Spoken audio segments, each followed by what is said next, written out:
All right, welcome to Laughable Odds. Looks like one of our cameras is not working, so we're gonna try and get that fixed real quick, and then we're gonna jump right.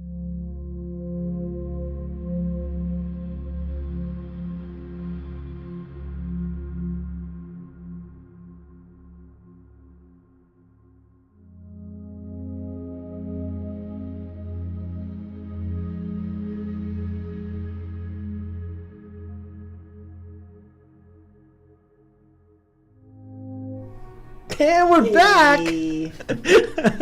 Try number 2. Welcome to Laughable Odds, Greetings Adventures. I'm Zach Caterly, your humble lore master, and tonight we embark on an epic adventure full of laughter, camaraderie, and a few dicey situations. I'm joined by the fantastic crew of Laughable Odds. We have Isaac, Eli, and Tristan. Why don't you guys introduce yourselves, talk about your character, what's your character's name, calling, culture, and yeah, I think that's about it. We'll start over here. My name's Isaac. I'm playing Arvanith, who is a Ranger of the North, Dunedain, Warden. I'm Eli. I'm going to be playing Elmamir, who is a Ranger of the North Scholar. I'm Tristan, and I'll be playing an Elven champion that goes by Nathan. All right. Awesome. Now, before we dive into the adventure, a quick shout out to all of you that are coming and tuning in. Whether you're a seasoned adventurer that has been very familiar with D&D, very familiar with the concepts and following with storytelling, or if you're a first-time viewer and joining us on this adventure, this thrilling adventure, we are so thankful. So we hope you guys enjoy this story as much as we do. Our whole emphasis while we're playing is to have fun and have a good time, and we don't sweat the small stuff. You got to play by the rule of cool and enjoy not focusing so hard on the rules that you stifle the adventure itself. We are getting used to this setting. We are playing D&D within Lord of the Rings. We're using Free League's publishing material on Lord of the Rings role-playing game set in D&D 5th edition. We're very familiar with 5th edition. We are a few sessions into this and loving it so far. The realism of this is gritty, and that makes it rather entertaining and a little intense at times, kind of like camping. Yeah. At any rate, we're gonna have plenty of dad jokes and good laughs and having a great time. So, before we jump into this, we are going to be streaming 7 p.m. every Monday on Twitch and other platforms. And then we're going to be trying to get a VOD uploaded on YouTube on following Fridays.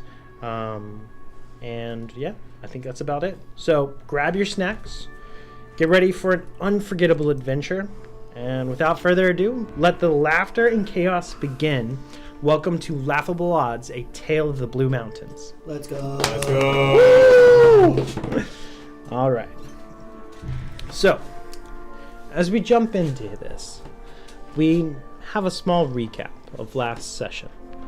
You guys all successfully handled the encounters there within the ruins far to the south of Bree, and encountering dwarven alike and some undead frightening monstrosities with an epic tale of adventure, literally free falling off of a tower at one point.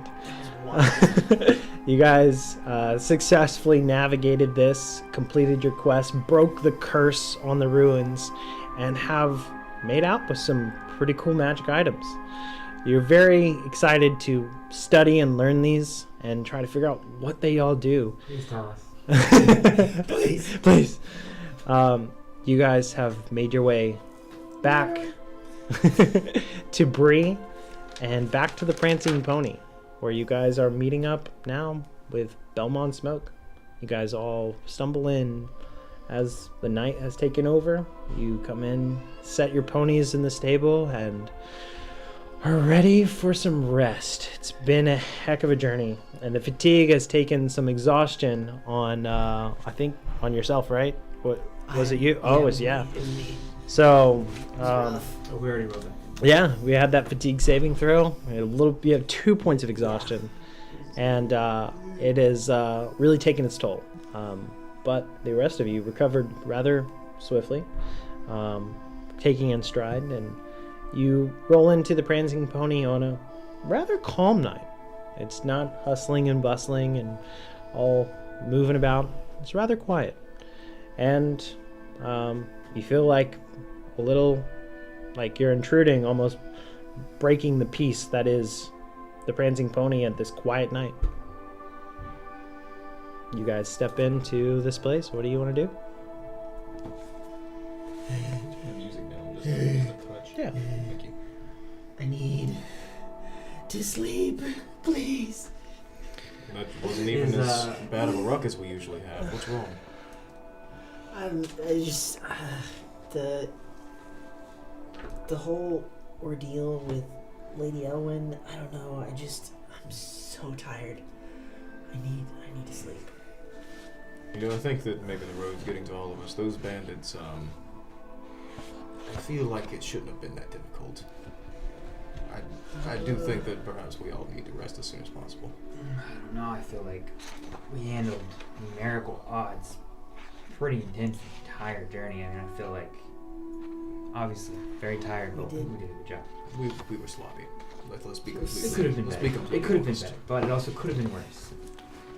I suppose it always could have been worse. Do we see the prancing pony yet? Oh, y'all are in Oh, it. we're Yeah, in it. I thought we were yeah, going that's up what to was it. quiet night. Okay. Yeah, you're kind of stepping into the piece of what is the prancing pony. It must be a Tuesday. Elmamir just starts bawling, crying in the club on a Tuesday. I guess I'll go look for the bartender while I realize I just laid you up for that.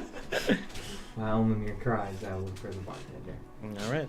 You see, there's a younger human woman that is handling the bar and has a mug in hand and is cleaning it. And see you kind of walk up and, what can I do you for? Is Belmont here? Belmont. I'll send for him. It's not here at the moment. Who should I tell him? We've handled the issue of what he said was orcs, and we're here to. Oh, handled the issue about orcs. All right. Well, who should I say sent? Just tell him it's the Rangers. The Rangers. Got it. Any more specific? No. Okay. Jack, Rangers dealt with the orc problem. Can you go pass that along to Belmont? Okay. I'll get him.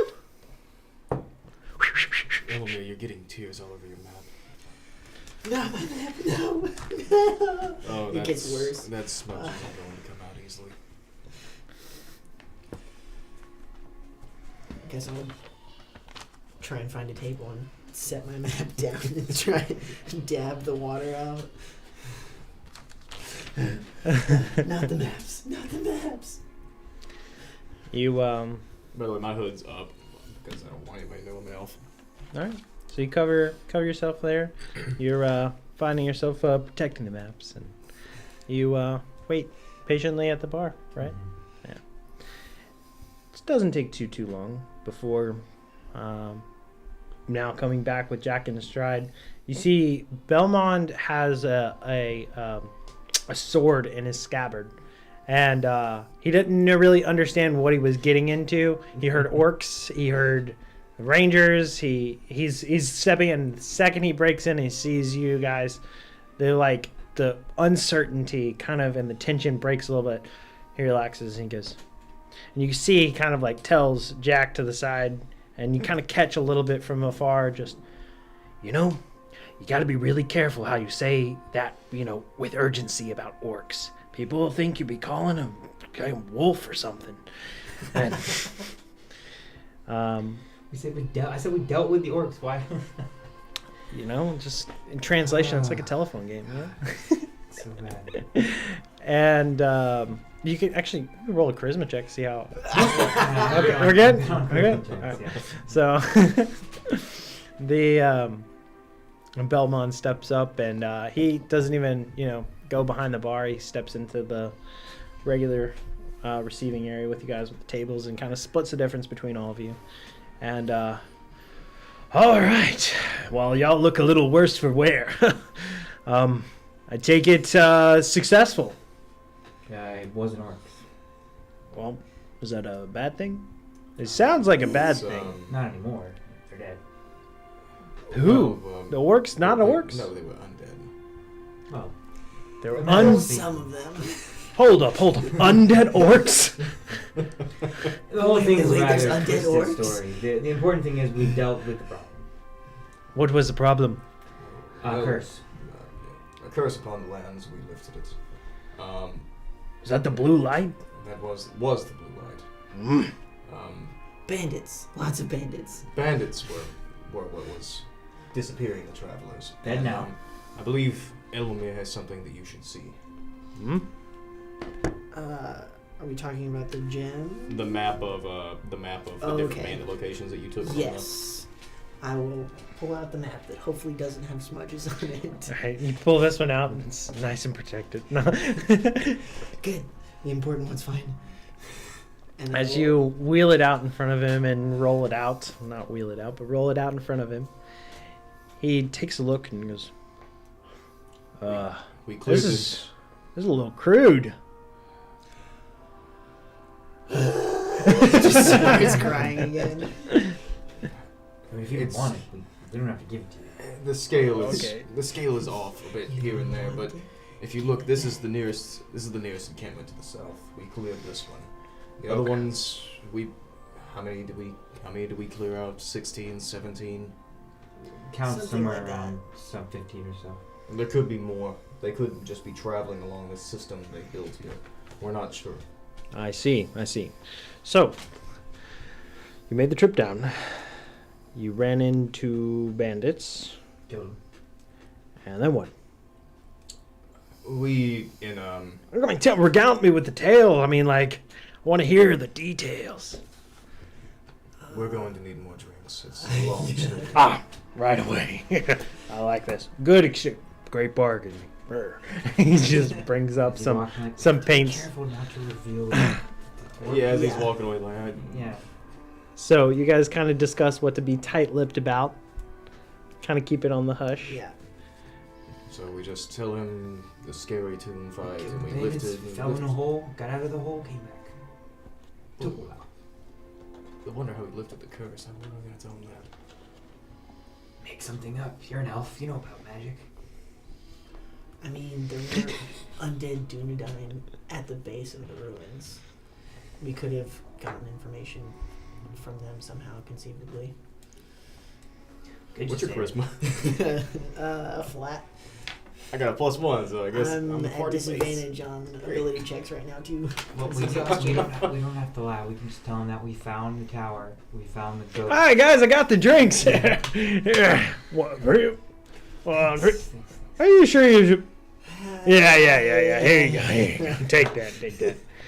So, and you see he's got one for himself, and he takes a nice big tankard of it. Wash it up. Cheers. Cheers. Glad you made it back. Me too. So, from the beginning, We left here, right? You remember that? I'm with you. Okay, we traveled.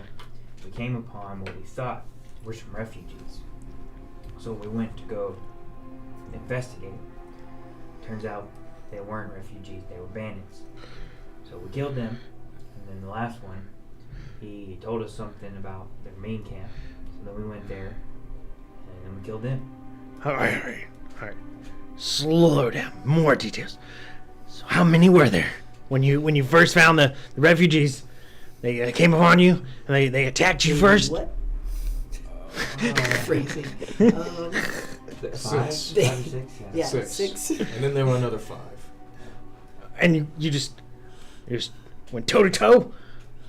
And a matter of speaking. I think I was a distraction, and we surprised them. He did the Macarena and we killed him. Yep. Yeah. You have to tell me about this Macarena. Well, it goes a little... No, I'm too tired. I can't do it right now. Their base was close to that Tower of the Star. What was the tower called? The Star of the Mist? Yeah. Star of the Mist. Yeah. When we got to the base and dismantled them, I ended up falling into the ruins, and turned into a whole thing trying to get me out and everything. But we finally decided. We went after him, and there were untold horrors in this tomb, so to speak. We fought undead creatures of Dunedain heritage, Oh, trapped there by the curse. Oh, It was bad. It hurt. I could tell. Killing potential ancestors again. Bad times. He's like on every word at this moment, just like back and forth between you. And then I skip over the details about meeting the dwarves, and I tell him about how we camped in the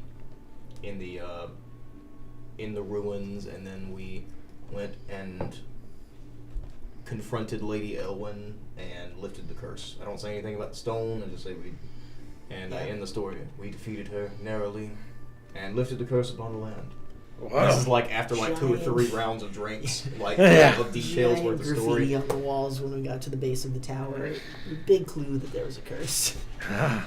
And I see that. This is a good story. I'm gonna be passing this down. What? No, I'm getting ahead of myself.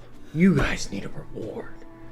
I will do my best to scrounge up what we can from everybody here, for some kind of accolade for this. Because this has been a plague on the land. We've been telling everybody to get away from that. I'll see what I can bring out. Well, if we might, we could really use horses if any are available. We have a long journey to the Blue Mountains. Oh, there may be. We do I also think have someone came ponies into to help- town. We do also have ponies to help trade if that could help our acquisition of horses. That would definitely expedite your journey. I'll give a check. I'll look and see if. Yeah, I'll look. And you can see he might have drank a little excessively. He seems to be a little looser in his mannerisms and not so brawny and stoic, and he seems to be slipping a little bit. And he scurries off. He looks like a little kid with the joy he has in living through y'all's adventure and being able to hear and you can see like he'd be like, oh, and then what happened? And then what happened? He just on every bit of it as you were recounting these different things. Before he leaves, just at some point, even if it's like when he's standing up to leave or something, just rooms, please. I need to sleep. Oh yes. Helda, make sure we. I'll make sure of it. Thank you. And scampers off. It isn't too much longer before he brings back what is 50 silver, and he goes, "This is something that we have collected as a, kind of a possible fund, and I've talked to a few people that can kind of for an IOU to me to pay for this and back to you guys, and you deserve it. And I believe there is 2 horses that I've rode into town. I don't know if he's willing to part with him, but you may be able to borrow. Who's he? I don't know his name. There's 2 that came into town. That's what Jack said. So said one's white. Couldn't miss it. And rooms, yes. Yeah. There are 2 rooms available. Do you just need one? We just want one. We'll take 2, sure. 2's fine. Yeah, we're not pressed for it right now. I mean, you can look around. Everything's pretty quiet. We'll let him cry it off in his own room. Feel better in the morning. He is rather weepy whenever he gets A little. Just a single tear. I'm not weeping. So, Spread out my maps over the entire floor, just making notes and drawing until I pass out. beautiful.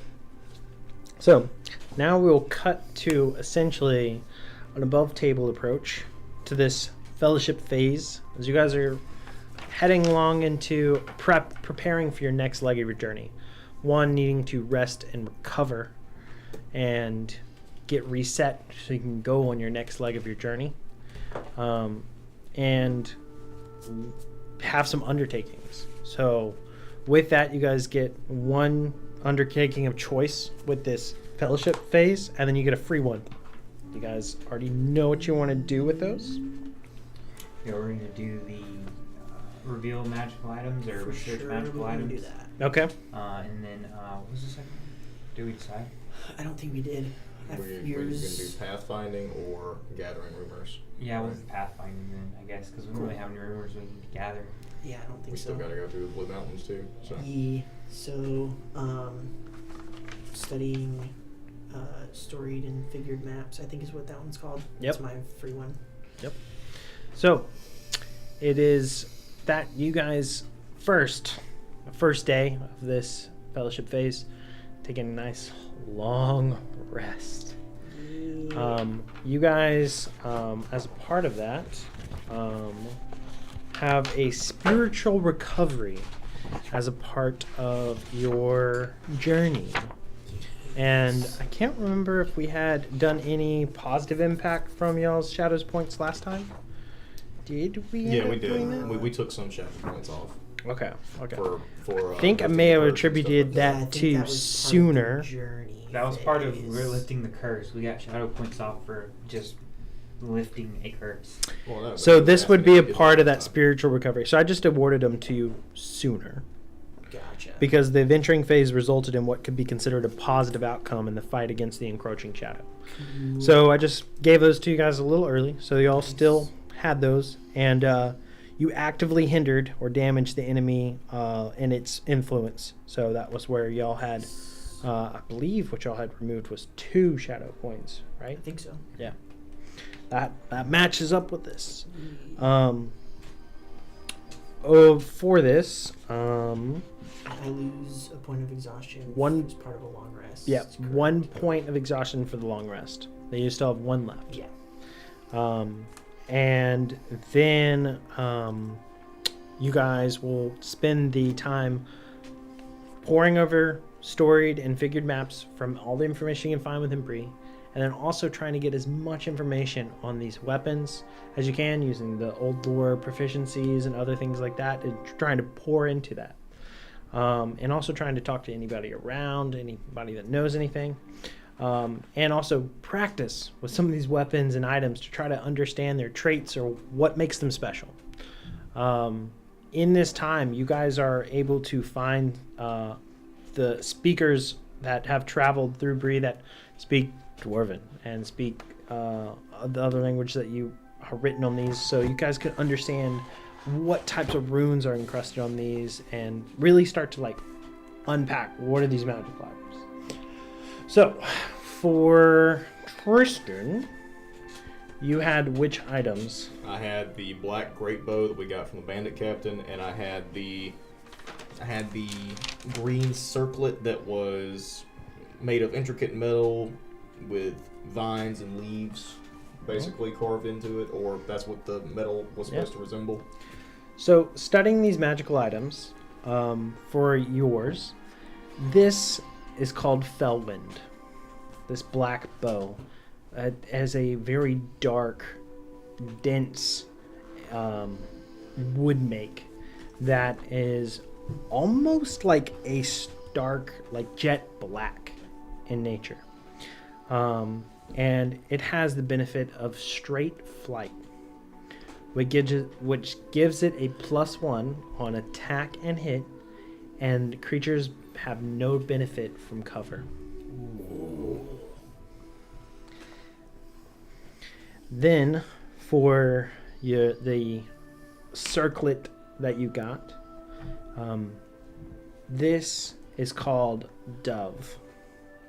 That's the only word you see on it, and it's almost like a symbol of peace that you find research with it, and you aren't entirely sure of the nature of this, but ever since it's been in your possession, you've felt that you've had a better interaction with your animal handling. With that, you have advantage on animal handling checks while wearing them. Nice. Do we ever go over a tuning? Is the tuning the same as it is in 5e here? I don't think we have any attunement slots in this. I don't think at all. So theoretically, he could just pop it on and use it. It's just a matter of you can only have one circlet. Right. You can only have, Essentially- one piece of armor, one, however many rings. I mean, if it's that. I mean, you got to collect them all the rings of power, Exactly. Gotta have all 10 rings. Yeah, no problem. How many rings for men? Okay. It's like collecting infinity stones. I gotta get them all. So, We can totally take on Elrond at this point, right? yeah, no sure. problem. Almost. We'll get the Ring of Air. No problem. There's no issues with that. You can certainly try.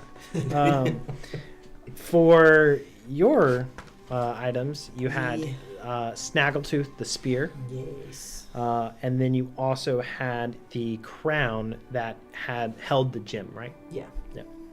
So, with Snaggletooth, it is a rather jagged-looking spear. It has a rather sharp edge that is jagged and staggered. And you already were able to discover the name, but after working with it, it has a cleaving feature where you're able to snap this thing around on a bonus action and attack once per turn. Oh, sick! Wait, I was writing. Say that again? So that I get a bonus action attack. Oh. Yeah. So Was that a magic spear? Yeah. Awesome. and then your circlet is a circlet of influence. You have a +3 to persuasion while using it. Oh. The only offset on that is really the appearance, because it is a silver and like almost like iron banded, like almost rusted around the bottom edge. It has a little bit of an interesting visual. You're not sure if you have a better way to gloss it up, make it look a little better, but it's not in the best condition. However, while wearing it, you have this sense of like, my words, I feel them. That person's gonna feel my words too.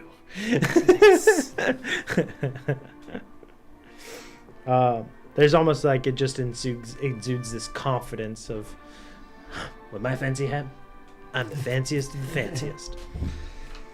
Look at We're this going downtown, let me get my distinguished lucky. gentleman. And for you, sir, you found a shield. Dwarven make. That's all I know. Dwarven make. It's called the Flame of Hope. That's cool. It is reinforced, and you actually do, now that you've worked with it a little bit, have a +1 to your AC while using it. You also are able to give a +2 to saving throws to all creatures within 10 feet of you. Nice. What? So it has an aura that exudes from it. That's all saving throws? Yep. As long as any creatures within 10 feet of you. The man who doesn't want to be a tank just keeps getting tanked. And your bow. This bow. I Let's have see. ash and white wood and like a spiral with like intertwined with silver in the wrapping. Yeah. As like a recurve, basically.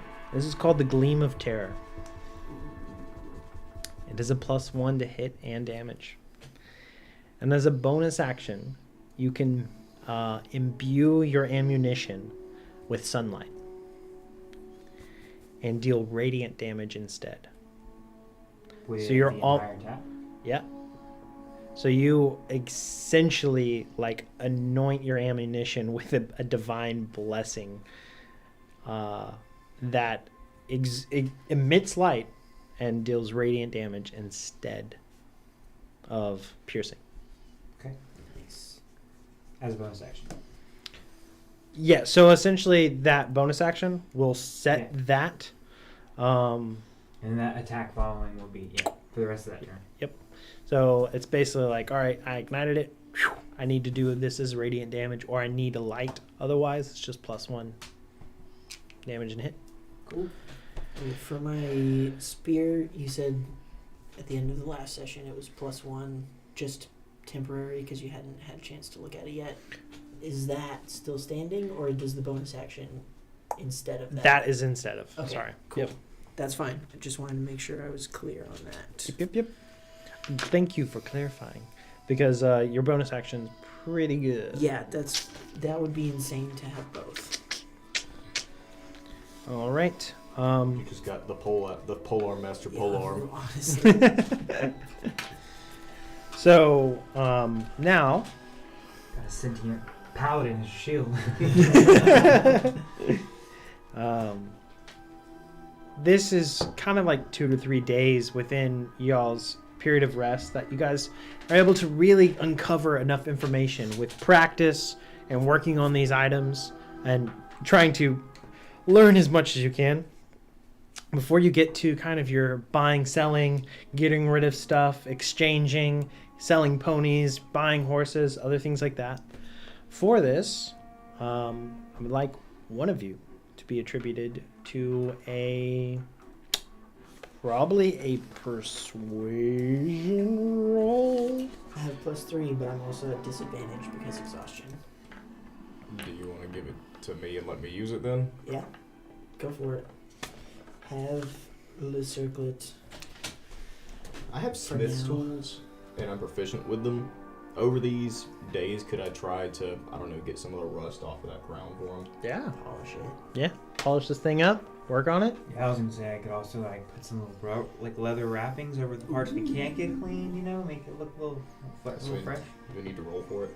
Yeah. Let's for that I'll say with your help on this, that would be your which tools? Smithing tools. Smithing tools. You can use Dex or Wisdom, I'd say. I'll use Dex. Do I get advantage on this? Is it just me rolling? Advantage just for you. Okay. 11. Oh. 10. Proficiency 17. 17. You undertake this pretty well, and seeing the setbacks of its condition and going, we definitely got to do something about this. You take to it, and between the two of you and working on this and kind of seeing how best you can take this up a notch, you do so. And it definitely has a more notable, like, okay, this isn't so out of place that I have to ask you about it. What's on your head? Where'd you get that? What the hell? You like it? I like it. All right. Now, I don't really get the entire enthusiasm he had behind this. It doesn't look very... It looks rather ordinary, right? After we fixed it.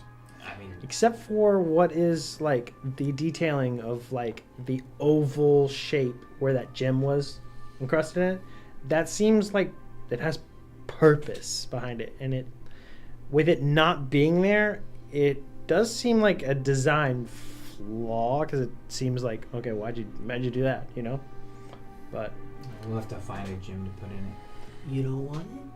Give it back. You need to sleep. Why do you look so tired? The bags under your eyes have bags. He wants to take it for himself.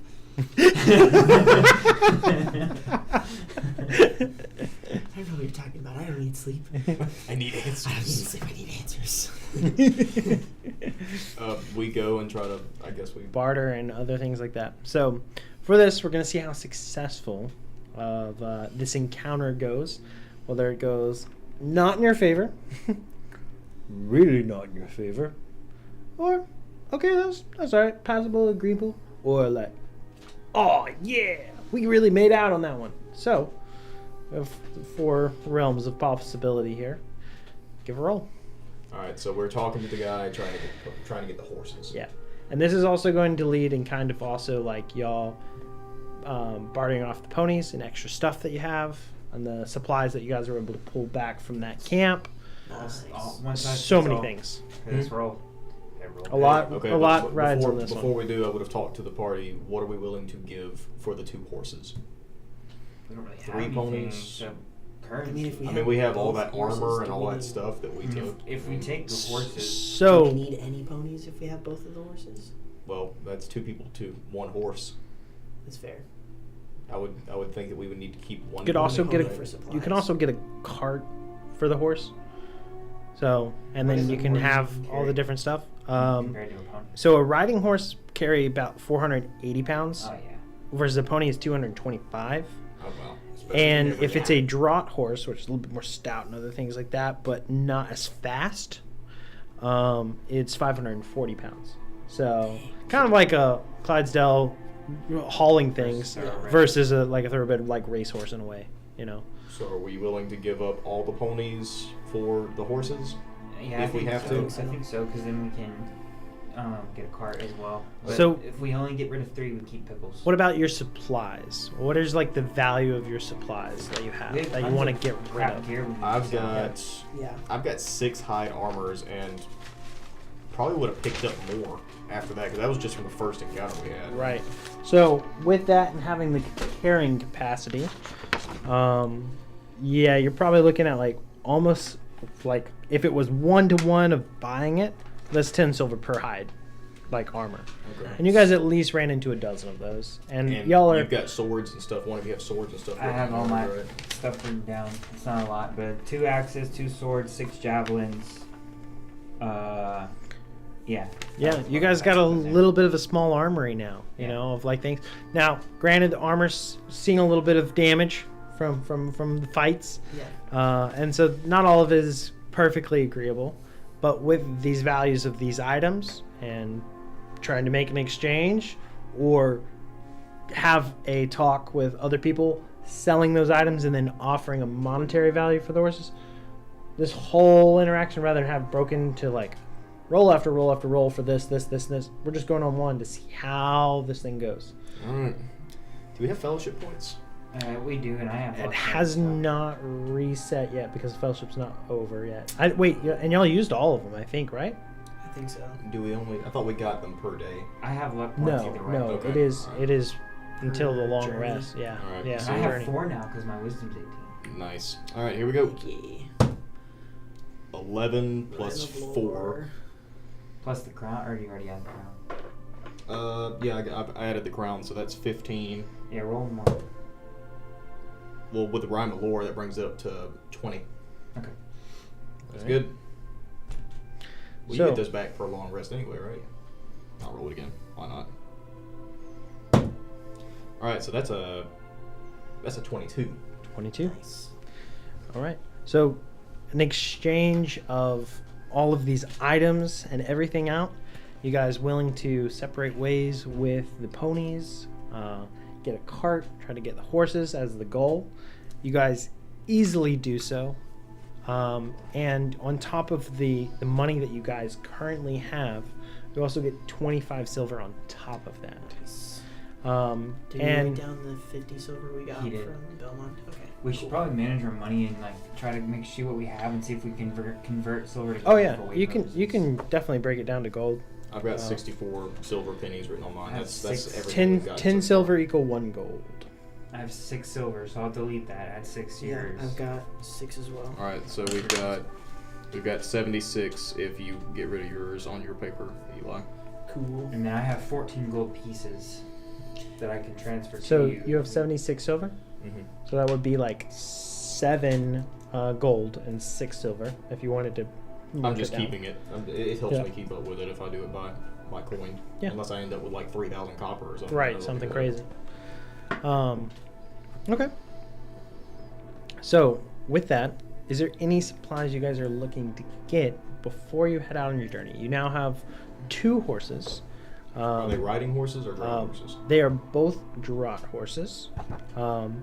And so with that, But they can still be ridden. yeah. Right. Like they Yeah. have a riding speed of, Mhm. of something. Yeah, they're 40 big 40 and feet slow. riding speed, 540 pound capacity. Their constitutions are 13 and 14 respectively. The white one has the 14 constitution and the brown one has the 13. They did not mention any names in the exchange. They didn't seem too attached as you thought maybe they would be as going into it. They saw it as a great exchange. Are you keeping up with the Yeah. drought horses? Okay. You said the white had 14 constitution and the brown had 13? Yep. Cool. It's 5. How much would a cart be? The cart is... I don't know if it's listed here, but I had that included in it. Okay. Yeah, we got Yeah, yeah. You said how far was riding speed? 40. 40. 40. What do we need? I mean, we haven't really done Just a rations, I would spectacular think. job of keeping up with our rations, but I'm sure we have some left. I had From so far in 15 y'all's journey, y'all hadn't had it come into a consequence yet. So I had 15 days of rations still written on my sheet. I think I'm we sure had we probably used We had 8 or 9 of those. 3 days there and 3 days back. yeah, And but the- you also got food from those From the along the dwarves. way, Yeah. and picked up from what they had as We well. So it was hunted, kind of like Yeah. Well, hobbits ate all our rations first. almost like a straight wash on this journey of what you used and got back. Y'all are at where you are, so there's no issue there. But what you have ahead of you is a different journey altogether. we should probably buy some rope. Yeah, we're gonna buy some rope. Definitely need rope. Let's buy 150 feet of rope. What was that? You guys are about 6 traveling days from what would be the Shire, and y'all study of the maps. And from there, from the Shire, you have 1, 2.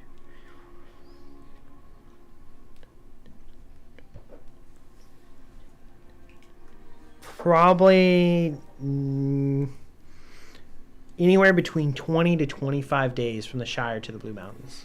Is there anything established for like if we're traveling and I'm doing a hunting check every day, what quantity of food would be a great success or an average success? Because without knowing that, it's kind of hard to know if we. Right. A great success. I mean, you're talking you got a deer's worth, and you're as much as you can strip down, cook, and eat, and That's make like 10 into. days for 2 people. Yeah, totally. It's just a matter of where can you store it, how can you treat it, how can you see it, how much time you spend on that, tearing it all down and cooking pieces to store is, there's a little bit of complexity to it, but you're good at it. So, if we it had has a great success, but it's not going to be the full reaping a reward as if you were salting all of this stuff and Could we just- packing it all away. Could we just simplify it to if I have a moderate success, it takes care of that day's rations and leave it at that, Oh yeah, and then great success maybe 2 to 3 days more. yeah. Now it's easy. Yeah, I like it. So we have that resource, but I mean we have a cart, and the cart holds more than we probably need to worry about. The rations are 2 pounds apiece. We have 15 now, 12 now.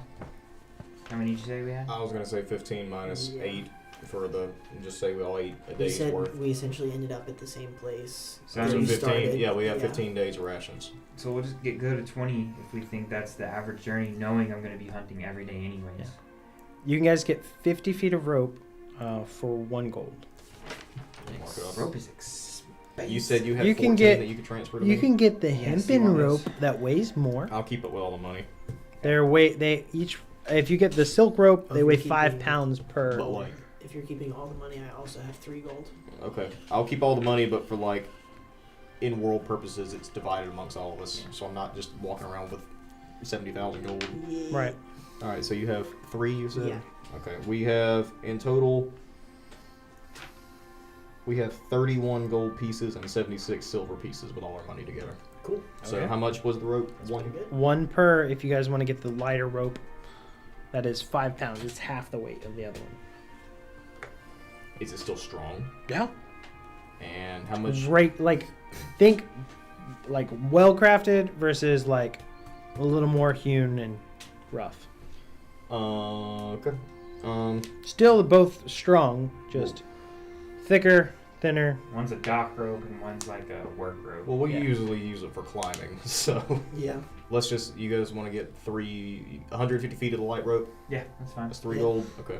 And they weigh 5 pounds, the light rope. Mm-hmm. And we do carry weight here, probably. For this, some thoughts to think about. They did not include some saddles. Grab 2 saddles, mark off 1 more gold if you guys want to throw those on there. Okay. Do you guys want saddlebags to help carry the stuff on the horses if you ever had to detach from the cart? Yeah. Yeah. For Yeah. Sure. How much was saddlebags? So mark off 1 more gold for 2 sets. We're at 26. Yeah. And I'm trying to look just over some things here. The cart, does it have a cover or is it an open cart? It's an open cart. You could try to fashion a back on it. I mean, we could probably make one if we just buy Just the- buy some tents and some stuff like that. Yeah. You're good at leatherworking. Yeah. So mark off 1 more gold for supplies and a little bit of time. You'll make it a nice little covered back to at least keep the sun off your back. Yeah, and I would try to, like, knowing like we're traveling and stuff, I would try to, if it's not waterproof it with whatever check that would be, whether it's nature or whatever, but we want to try to keep it, like, somewhere so we can actually be protected from the weather. I'm thinking. It's crude. It's not perfect canvas, water repelling, It's not? beeswax treated. We can find some beeswax. I'm trying to think. Do you need any healer's kits? No, I think I've still got. Picked up. I think I picked up another one before we left Bree the first time, so I still have like 19 uses. All right. Do you need any supplies for maps? Yeah. Any- You could get a few scrolls. You get 10 scrolls for 1 gold. Cool. Gives you plenty of stuff to work off of. You just gotta mark them down. Cool. Probably, or whatever writing utensils. Yeah, for that, it would be like ink and ink pen. Yeah. For that would be another gold. Cool. And that's plenty. Like, that's all the supplies you need kind of for that. Just mark it down. These are things that are like probably with your cart. There are climber kits that are worth 25 silver. If you guys wanted a climber kit, that's something you could put on the cart. Is this too pretentious, or should we try to find a wagon repair kit? I think that we're gonna be okay. It's not a bad idea. No. Like, And with that, you can also kind of stock up on some rations and other things like that. If you guys want to. yes, we wanted to go from 15 days to 20 days, so it'll be 15 rations to add for a total of 20 days of stock. Times Because 3. we already yeah. have 15. Right, but there's 3 of us. Okay. So- Yes. I'm following now. What's- I have the understanding. So that would be 7 gold. Gold for food? No. I did it wrong. crap. I did it wrong.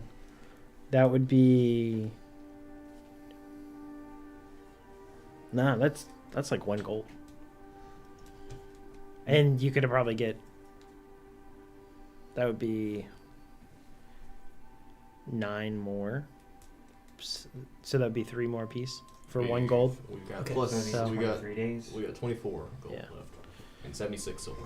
Alright, and we have 23 days of rations. All right. Do you guys need any old Toby?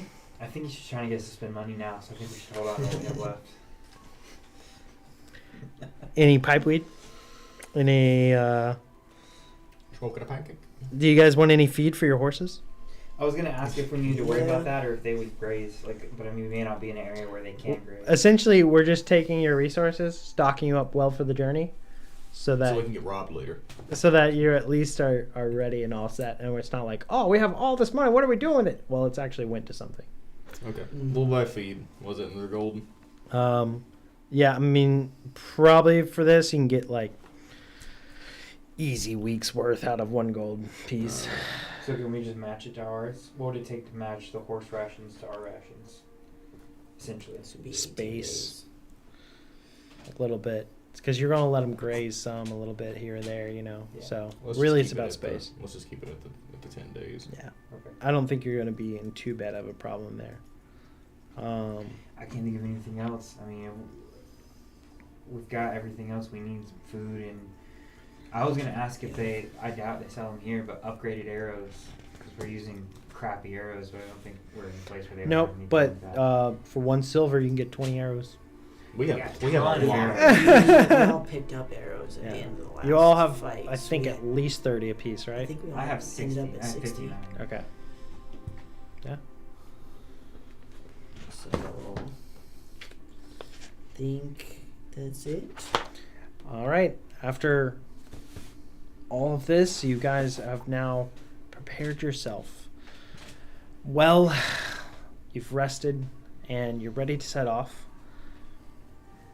It is on the last day of y'all's rest here within Bree, and you've gotten familiar with the town of Bree and some of the folk here, and now word's gotten around a little bit about these rangers and their escapades to the south, and the story that Belmont has continued to spread of y'all's triumph over this dark, cursed ruins, and the breaking of the blue light that took so many souls across the area, that you guys reclaimed the zone back from unknown horrors of undead origin, and the story begins traction and growing and growing.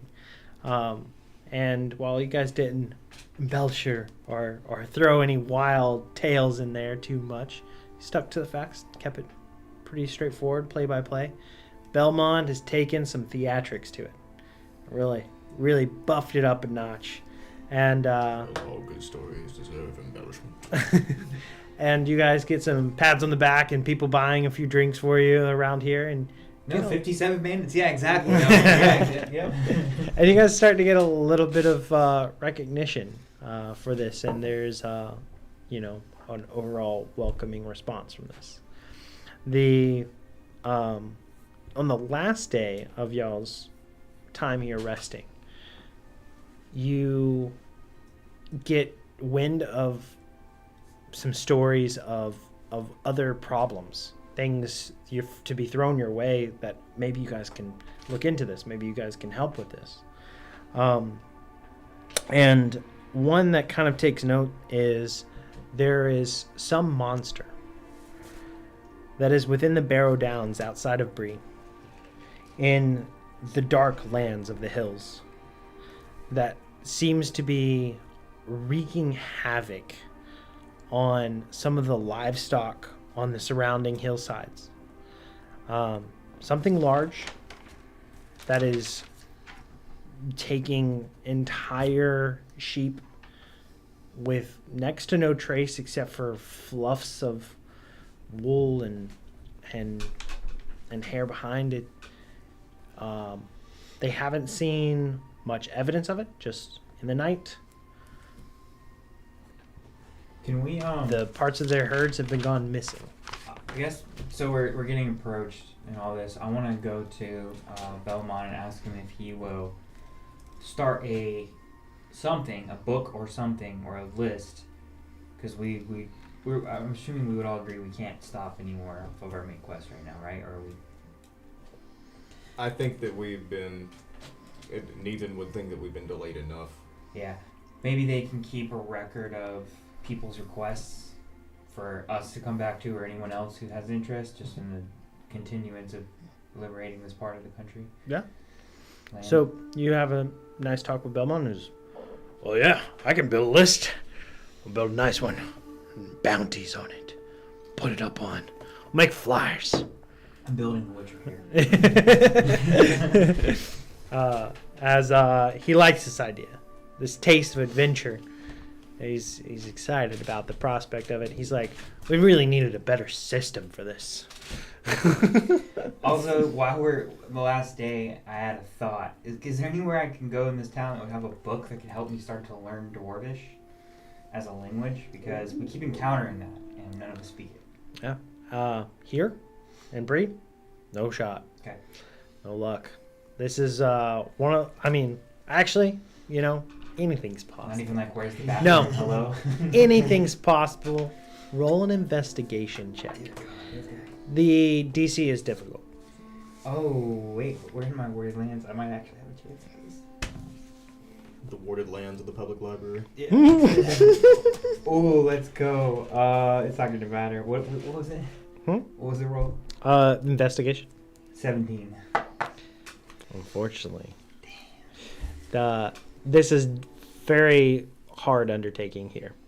It is not common to have books of that type around here, let alone advanced knowledge on how to start to learn the language or Okay. right. It's hard to be like, all right, I need some basic pictures and words. Let's start picking this. It's a shot. So, however, where you're headed, you may be able to find something along the way. You can find some books on learning language in the ancient city of Lingo Duo. Yeah. I had time while we were in Bree to update maps at all, make better copies out of spite for Belmont. Pooping on the one that I cried on. Yeah. The boring slap down the scale. Check it now. Check it. With that, with your time working on pathfinding and stories and other things to kind of get your advantage on pathfinding checks for this, totally having time to work on some of the maps. One from where you've been and how better detail on those now that you have a little bit more time and you're not in a moving arrangement trying to get these things down or in your rest while also trying to kind of keep an eye over your shoulder. There's something peaceful about being in a town that is a safe haven where you can actually spend time and literally, put your craft to work, so. Should I do a shadow scar before we leave? I have 9 points. So it's subtracting 1. Even after subtracting, you have 9 points. Yeah, I have 9. So either I can take the scar. Which would make it base 1 that can't go lower. Right. But we're losing 1 fellowship point right now because of the shadow, because I'm miserable. If you take a shadow scar, then how many shadow scars can you get? It's up to when it makes a miserable or more. But I have 9. My plan was to wait because I have 18 wisdom. If we could live with the -1 fellowship points, then I might be able to get up to 15 or 16, then take a scar, and that's much more efficient and better use of And scar. it just depends on if you hit that soon or quick. Remember, if you hit above the point, you can have above my points. wisdom. You get a bout of madness. Yeah. Okay. So I have 9 points I can get right now. Do you guys think I should just go ahead and transfer that to a scar? Does the scar have any permanent negatives besides the fact that it is 1 point? Nope. Okay, so You just have to undertake on, I think, the Yule to heal scars. yeah. And Yule is the only fellowship. Yule's feast that we close. do. Yeah, that's right? the long one, Yule and is Yule close, is though. coming up. Yeah. Because y'all are in the fading within the fall period, and it's getting colder and colder and colder, and you're getting closer to winter, and you don't really want to travel through winter. So typically, you take a longer period of rest for Yule, celebrate the New Year, bring in Christmas, celebrate the holidays, and wait for it to warm up a little before you set out on your next leg. I feel like you should go ahead and take the scar. Okay. Plus, thematically, roleplay wise, you've had a week to think about all the things that have been happening to us. True. Yeah, 9's a lot to get, but it probably is better than taking And you Yeah, it would suck to have you get a bout of madness At in, the like, most middle of inopportune combat. time, Yeah, probably. like, Fall on the another worst hole, time. get a stroke of madness. Yeah. I live down here now. So We what all is your float down what is here. your character like now that he's developed this psychological scar? I mean, I guess how this would kind of take place would be like, he's always been like a ranger, and he's always been like pretty competent. You know, obviously you don't become a ranger by being, you know, scared or not being proficient in combat. And then going through all these trials and tribulations recently, I guess he's starting to really doubt his own ability, and seeing these terrible things is kind of like starting to play on his, like his own mental image of like the hope that he has for, you know, taking out the orcs and all the things that he hopes to do. It's kind of playing into his hope and making him feel a little bit of despair. So it probably just, you know, as I came in from the journey where I was feeling my worst, I was like more quiet, a little bit more snippy. Didn't want to tell Belmont any details, you know, obviously a little bit pent up. Now I've had a break, I'm less sad, but like you can tell that like it weighs on me, like it never goes away, that all these bad things keep happening. I'm just gonna get sadder and sadder. Sad boy hours. Sad dude in dying time. How could this happen to me? Eeyore. let me look at something real quick. He's thinking about how much he wanted to be an archer, but life keeps throwing the word tank at him, and he's just sad.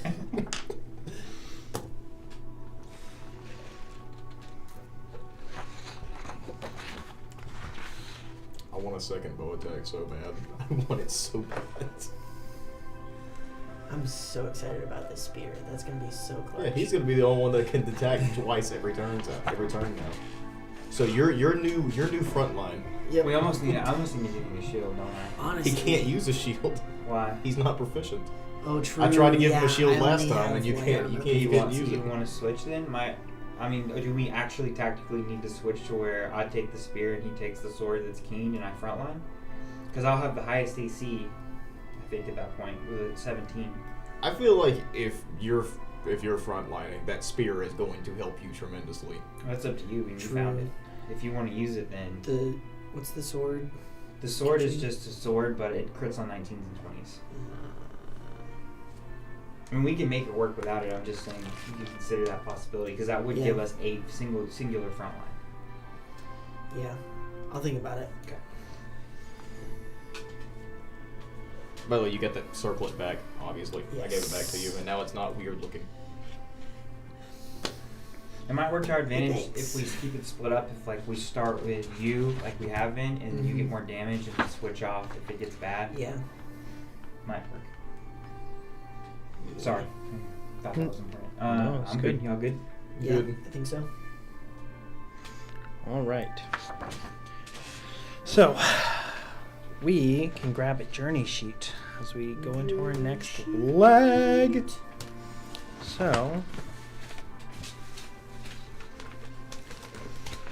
for here, for you, sir, your cartographer. And where's level 3, 2146 XP? We need about 550 XP before we hit level 4. So, with this, you can mark Bree on like the right side of your map, in a hex far right.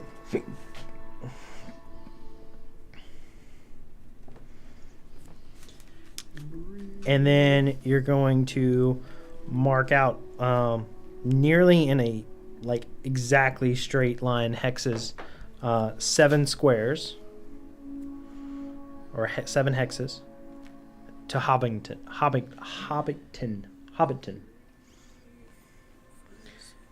Feels like there should be an in there, but there's not. And 3 no, it's 4 hexes away from Bree along the way. You can draw, of course you have your road all the way, but there is the Brandywine Bridge at that point, 20 miles. which is the outside edge of the Shire.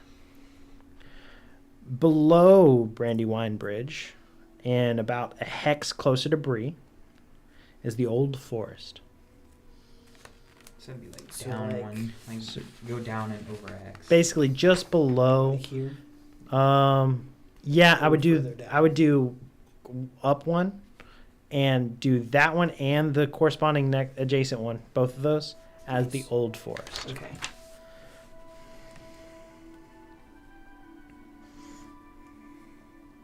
This is considered a perilous area.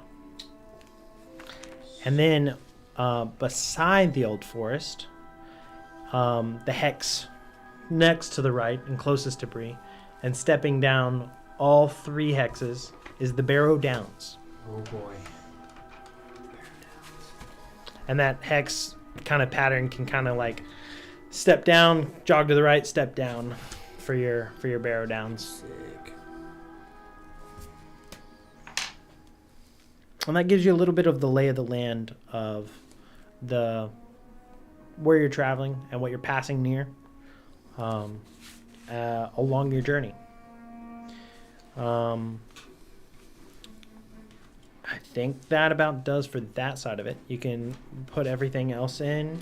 Of course, looking at that sheet in the top, the season is fading. This would be late fading. The year is 2965. You're journeying from Bree to Hobbington,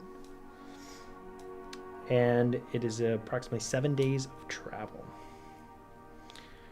Of course, your last journey rolls and ability checks are all on here. And you guys haven't named your horses. We have not. You guys can name them if you'd like. And you can kind of Pickles use second. your rolls here if you want. Yeah, the pickle's the first for the horse pickles. Would it be the Oh, first? True. Yeah. Yeah. Because it is the first horse we've named Pickles. Yeah. Which one's Pickles? White one. Why one? Yeah. Absolutely.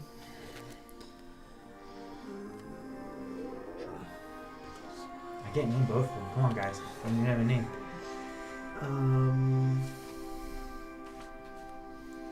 Onions. Pickles and onions. Pickles and onions. When the onion one is the brown The other one. one's brown. It should just be potato. Honestly, I don't hate it. Pickles and potato. P and P. Pickles and potato. Where's P&P? P and P in our D&D. I don't know if you guys should have this in here. It just seems that we're setting ourselves up for something here. That's fair. Tread We're lightly. childish over here. Childish. Tread lightly. I'm just imagining that this went like he was just so excited that he saw the horses, he just started calling them pickles and potatoes, and we didn't care enough to correct him. That's the way Ethan's feeling. What's taters? What's taters? Oh my god. Good reference.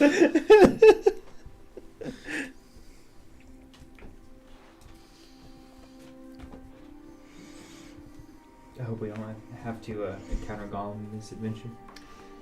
No. Somebody get that thank man you. a cough medicine or something. And then you'll have a riddle battle. What's in my pocket? You know, I was always on Gollum's side. That was BS. That's not real. That's Yeah, where's the ref? Like, There's the ref. this guy in his pockets is. realistically, he had such a slim chance to even get there, even with 3 guesses. It was ridiculous. Yeah, it's a hobbit too. You never know what's in their pocket. It could be a rock. Yeah, I like rocks. That's Sweet a- rolls. hard chances here. What? Someone stole your sweet rolls. Before you guys set out, I need you guys to make some checks for me. Oh boy. I need some old lore rolls. Those. Oh lord. So one from everybody on this. Hey, First bad roll of the night. Let's do it. 21. 9. 6. 9, 6. I'm older than everyone. I still just don't know anything. I still can't remember anything. Or you just don't care. You're like, I don't need to pay attention No, to that. sorry, I'm minor in new lore. I'm familiar with the old lore.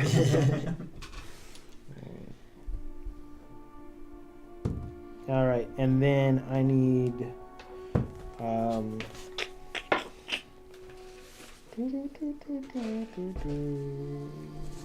So Pickles has a +2. Animal handling checks from everybody. These are setting some of the things that I might Oh, I get advantage on this. detail. Nice. That advantage didn't matter. I rolled another Oh. 6. Gross. Animal handling, No. 7. 18. At least Okay, it's good somebody- with the horses. Bro, I had advantage. 7 for you, and what was Yeah. yours? 6. 6. Okay.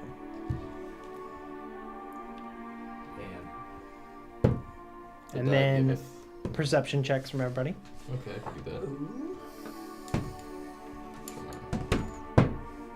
Bro, 19. Okay. Gross. I'm on a bad stint. I got an 11. You gotta warm your dice. Come on, 14. Give us some rolls. 14. Yeah. And 11. 11.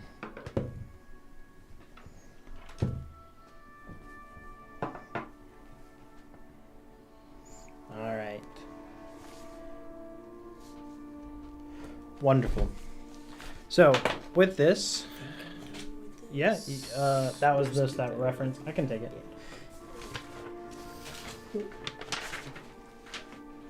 So, with all the preparation set aside, your newly acquainted magical items, and quest to close the distance on your main objective, the Blue Mountains, headed to meet up with Firebeards on the quest that was given to you from Elrond from the beginning. Now a slight deviation, and now better prepared for this journey. You guys are well stocked and ready for what lies ahead as you venture towards the Blue Mountains. On the first day, make a travel check. Yeah. Good advantage on this. Get advantage on those. Oh, that's pretty good. 17 plus travel is 23. 23. You are still exhausted, right? Oh yeah, so it's just a straight roll. Oh no. It's fine. I'll roll again. So I just the remembered weak- that. So the weak doesn't get rid of it. I I got had one. 2, so I got rid of 1. So I still have disadvantage. So we don't get on multiple ability long checks. rests throughout the time we're staying in a city. No. Okay. Each fellowship No. phase is 1 long rest. Okay. Yeah. That's fine. That's not that much worse. Plus 6, so 19. 19. With that, go ahead and somebody roll me a d4. On a 4, re-roll it. 2. 2. All right. Who is your lookout? Me. Neither Go one. ahead and actually, we'll go off of your roll that's already been rolled here. Your roll was an 11. Oh, gross. And as the day progresses through here, you are off to what seems like a good start as far as momentum goes. As far as on the path, it's the road. It's the way you got to go. It's the direction you're headed. You're keeping an eye out as best you can, but you're like distracted. And something in kind of back of your head. You're like recounting some of the adventure that you just had. It seems to be kind of getting in the way of what you're doing. And before you know it, you look up and what is closer to you than you realize. You're like, oh, hold! Because you were supposed to be keeping your eyes on the horizon. About 500 feet out is another caravan, and it seems to be comprised of all humans that are traveling. There's 3 kind of separate ponies and saddlebags, and they're walking with them, traveling along the road headed this way. You're quickly disarmed and realizing, okay, it's not so bad. You just took you by surprise. a lot closer than what you expected. As you look up, and kind of the dust from their approach kind of obscures them a little bit, and it's hard sometimes to see that, but thankfully, nothing too extreme. As you get closer and you're about to cross paths, they quickly, you have a moment to chat. Oh, Look You- back at the rest, and I kind of everything behind you clear? No troubles? No, we've not faced any. Coming from Bree, perhaps, right? You're right. How far of a travel now? We're a little weary. About a day. Oh, good. And you can see some sighs of relief. Would you spare some rations, perhaps just for an extra day? We're running a little low. How many people are in this party? You count in total of 11. Has he gotten to hunt yet? Not in this first leg. What time of day is it right now? Y'all are breaking into later half of the day. Can I get in? If they want to just camp here. Is it camp time? Like, are we getting close to camping, or we still got hours of travel left? You have a few more hours before you would feel like you've got a good travel day. You could cut it short though. It's totally up to you. And we could cut it short, camp with them. Then that's extra protection, but it slows us down. I'm cool just giving them some rations. I mean, Yeah. I think it would be best if we're feeling charitable, just let them go. And I'm talking to them in a huddle. Yeah. We have no idea who they are. We might leave lighter than we started camping with if we're not careful. Yeah, give them That's the fair. rations. Yeah. I reach into the cart and I pull out a couple of boxes of dried jerky meats. This is what we can spare. We have a long journey ahead of us. I hope it serves you well. Oh, thank you so much. And you can see that some of the ones from this are very, very welcome, and you see they're passing up some of the things that they have, and it looks like they've got a little bit of copper and other things that they're passing forward to hand your way. And Keep it. well, gotta give you something. How about information? Where are you coming from? Oh, well, we're just outside of Brandywire Bridge, where we kind of all met up to leave the Shire and travel this way. But a few of us come from further north, and as he kind of looks at this way, he says, up where the fork of the river meets, just north of the Shire, there's a good encampment there, a fishing little village, and a few of them have come from there. But we're all headed towards Bree, and we're hoping to actually be traveling back north after we get there. We have a few items for trades, some old Toby. Would you care in some of that? We could give you some of our trade goods. I'm just holding out my pipe. Speaks for me. And they gives you a good portion size. Nice. Any troubles along your journey? Any Has it- strange sightings, rumblings? As we were passing the old forest, there was a larger camp tucked on the outside of the woods that had a good-sized fire. They didn't seem to be worried about drawing attention, and there were some drums being played, and we kept our distance and took 2 days of rest as far from there as possible, and waited for potential movement to be gone through there on a quiet night before we passed that area. We just halted all that we could and took our time to make sure we didn't run into anything. It seemed to be some band of, I don't know, and you see someone perk up from the back. This sounded not like music that would be merry. It was like war. What were they wearing? We never got close. It's probably better that you didn't. And how far How far down the road did you say this was? Can you mark it on our map? And I'll like. you're like now on the demand for a map, and you're like, okay, and they're like, well, if we're here and there's about a 1 day's travel back this way, and it's probably 3 days further along.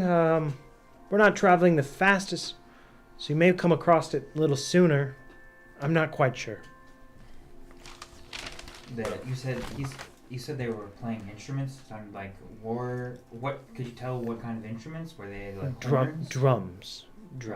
They Just and it's and kind of just do you have anyone? they that were can, beating on something else that wasn't an instrument. Do you have anyone that can do the pattern, the drumming pattern? I know And something. they try to give their best rat-a-tat on the side of the wagon, and it was like. Would I recognize that with all my encounters with orcs as something that sounds like a orc-esque drum, kind of guttural war sound or anything? Their iteration of it, let me give it a little performance check to see how well they did on this. It was not great. And they all trying to tap at once. and they're not replicating it well, but they're like, it was very ominous. It was dark. I don't know if that makes sense. And they're all trying to describe it, and they have this from, I say, make an old lore check. Actually, we can pull from this check that you already did. You had a 9 on your roll for that.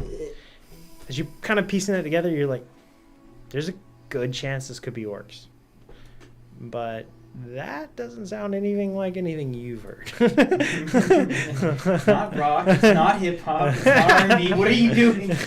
What is this? Is this some SoundCloud rapper? What is going on? Worst jazz I've ever heard. So they were not musically proficient. Got it. And so duplicating that was not very easy. But you guys take note of it. And one of the last things they kind of mentioned before you guys potentially break paths is one of them says, did you there was another person that had passed by us 4 days ago early in our travels that mentioned something near Bree, something that was large, taking flocks of the Scourge of the Shadows. There's what they used a name for it. In the Barrow Downs. Yeah. Something taking animals. We've heard rumors of this as well. It's on our way, guys. We really appreciate your time. You've probably saved us a lot of trouble. And I take a box of dried hardtacks, and I throw that to them as well. Another day if you don't. Use it. I hope the information serves you as much as these rations did for us. We appreciate you, and we wish you the best on your travels. Make sure you get a drink at the Dancing Pony. Prancing Pony when you get to Bree. Just imagining the difference of the two places. They come up and they're like, I want to get a drink at the Dancing Pony. What kind of establishment is this? Tell, is his name Belmont? Yeah, Yes. Belmont. Tell Belmont that the Rangers from down the road sent you. Don't mention orcs, he'll freak out. Oh, okay. Yeah, we'll do. I leave and get 500 feet in front of our wagon again. Start lookout again. All right. So, a little more active, a little bit more on foot on this, and better prepared for the next day. On this cart we're riding, are we riding in the back, or is it like a typical standard, almost like colonial cart, where there's 2 seats up front? Like, It is kind of standard colonial, and not having any issues okay. so far. The kind of y'all's little fashion shade y'all can kind of put back or down. It's like essentially like you've got it where you can collapse it or pull it up if the weather's pretty rough or needing some cover. Nice, we got a sunroof. Yeah. So, marking for our second day of travel.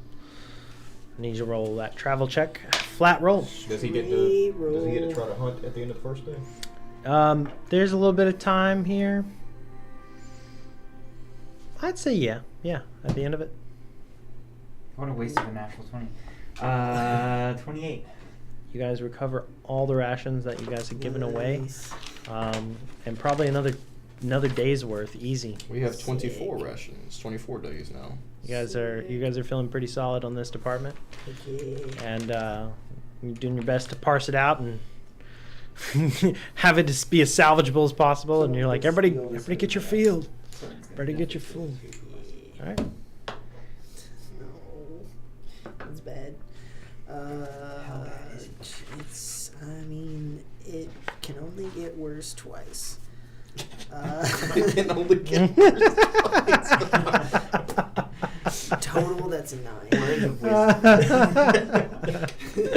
All right. So with that, I'd say with your explore check, I'm going to put this on your shoulders here, for what is happening. So roll a wisdom explore check.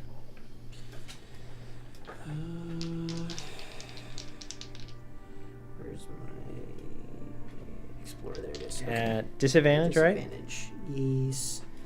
That's not the worst. 15. 15. You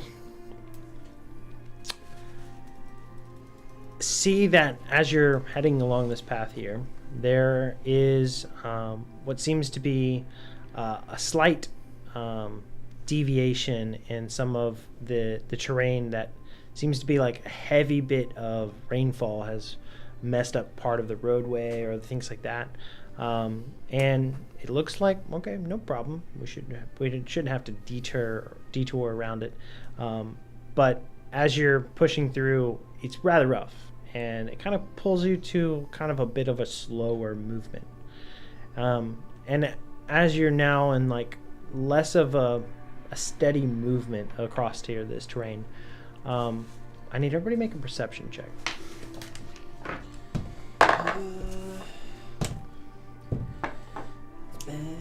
Also, I just realized that I haven't done this yet, but from now on when we're traveling, since we can move, as long as we're in warded lands, the same speed stealth, I would say that should we just always travel stealth if we can? Well, we can't. We have a wagon. I don't know how we would travel stealthily with a wagon. Unless, can we? I would say it would be more along the lines of ditching all of that stuff. Yeah. But would it... If you want just to try for to future move reference, stealth. if we ditch the wagon, could we try to sneak with the horses? Like leading them by the reins?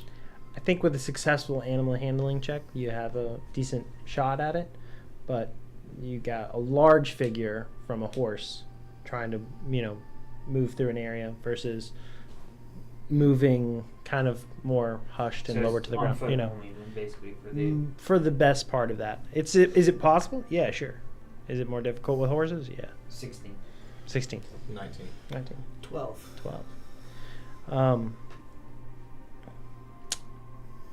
As you guys look out across the area, keeping your eyes peeled and looking at all the different signs, the wind is rushing through this plains area and off of the hills of the Barrow Downs and kind of sweeping over the road and landscape, and there's a coldness that kind of brings over your spine. You kind of huddle a little bit steeper in your cloaks, and kind of hold them in tight as you feel winter starting to peak up more and more.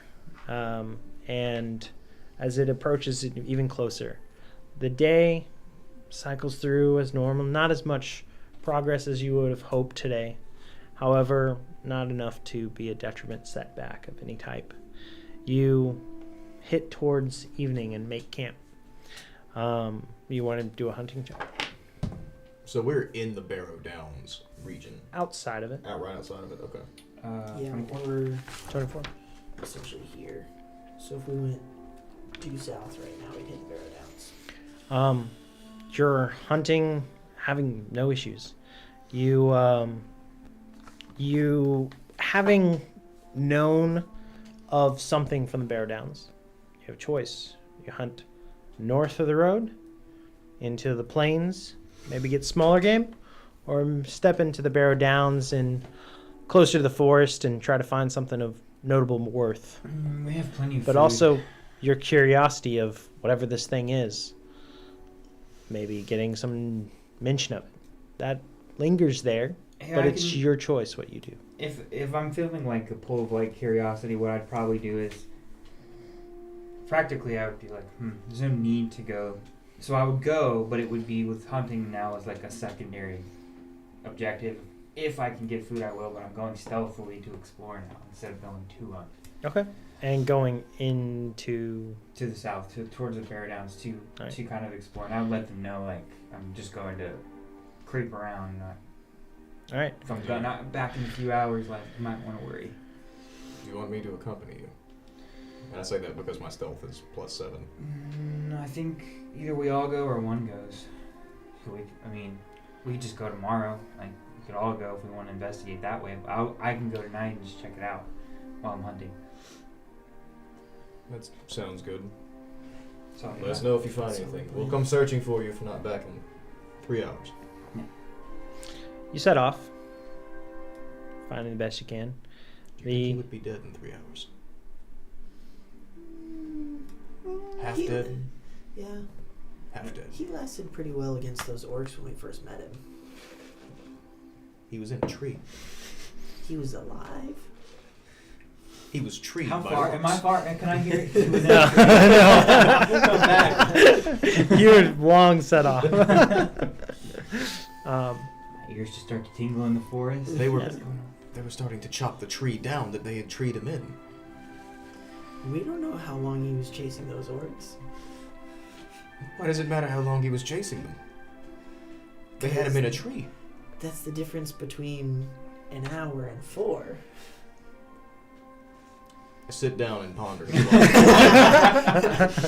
me there. Something is not making any sense. I'm literally just the elven version of that woman with like the math equation. Sit upon the stone and ponder. You are about an hour Okay. into heading south. I feel And like you're- it mirrors that meme of, if your leg get cut off, would it hurt? Where are you going to feel the pain?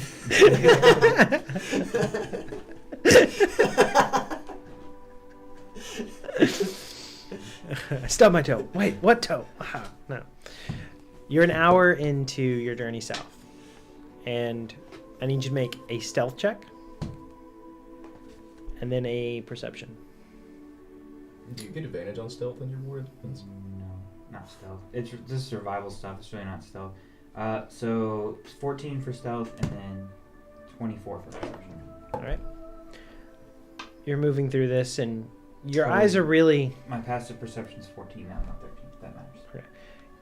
Your eyes are definitely up, out, far-reaching, scanning the horizon, looking for silhouettes, shadows, anything, and your attention isn't on your movements as much as maybe they should have been.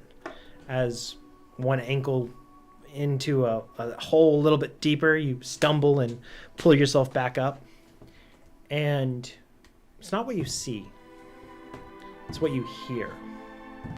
Something far in the distance cracks. A tree, a branch,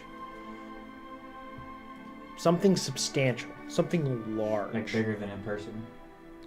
Yeah, not like a person or an animal stepped on a twig. This is like something like The tree fell over? maybe. But it gets your attention as far outside of the norm.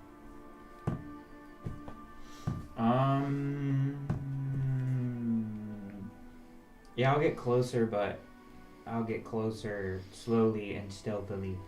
But not too close. I just want to get like from where I can pinpoint the origin. I want to get out like within I don't know a couple hundred yards there, just to chill for a second. All right. So kind of locking your eyes, scanning and locking in with where that source of the sound is perceived to be. You feel pretty confident, and you start to close that distance, moving in deeper and deeper into the Barrow Downs. You're getting this perception of distance and roughly where it is, make another perception check.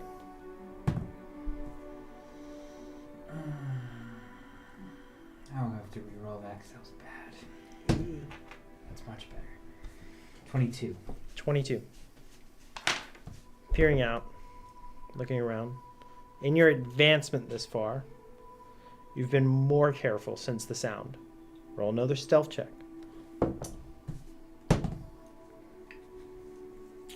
18. Your eyes are locked in on that direction. And to your right, closer than you thought, a large silhouette slips between two trees. And these trees are not very large in these hillside regions of all this stuff like that. And when it slips between the trees, it's more like it eclipses the size of the trees and overshadows them. Can I tell, like, is it bipedal? Does it have 4 legs? Like, from this and just the shadow and movement here, you have no idea. but I can tell it's like at least like 15 feet by 50, like pretty large, troll size or something. Something of that regard. It is bigger than any of you, and these trees themselves are anywhere between 15 to 20 feet tall. Alright, I guess I'll just Bigger than me, it's time to flee. make a kind of a... What I would do is, obviously I'm not going to engage it. So I'm going to go back to camp, but I want to track carefully my direction and steps back to camp so that I can recount it and we can look at it on the map and try to figure out roughly where that was. Okay. With this, as you begin to slip away, you kind of knowing the movements that you've made thus far, make one more perception check as you slip away. Oh, that's bad. I gotta reroll it. We're not gonna have any luck points. 24. 24. Still got 2. As you slip away, you gain some distance. You feel more confidence about the more the distance you get away and the closer you get to getting back. You're about an hour into getting back and you pick up a sound. That wasn't a natural sound. Some kind of guttural, low, a rumble. Not close either. A decent far away, but way out of the touch with the natural sounds of area. It is very dark. The only thing you have to guide you is a bit of moonlight. You peer over back towards where the shadow is. You're still probably a good 20 minutes plus from camp. You're not sure how far this was.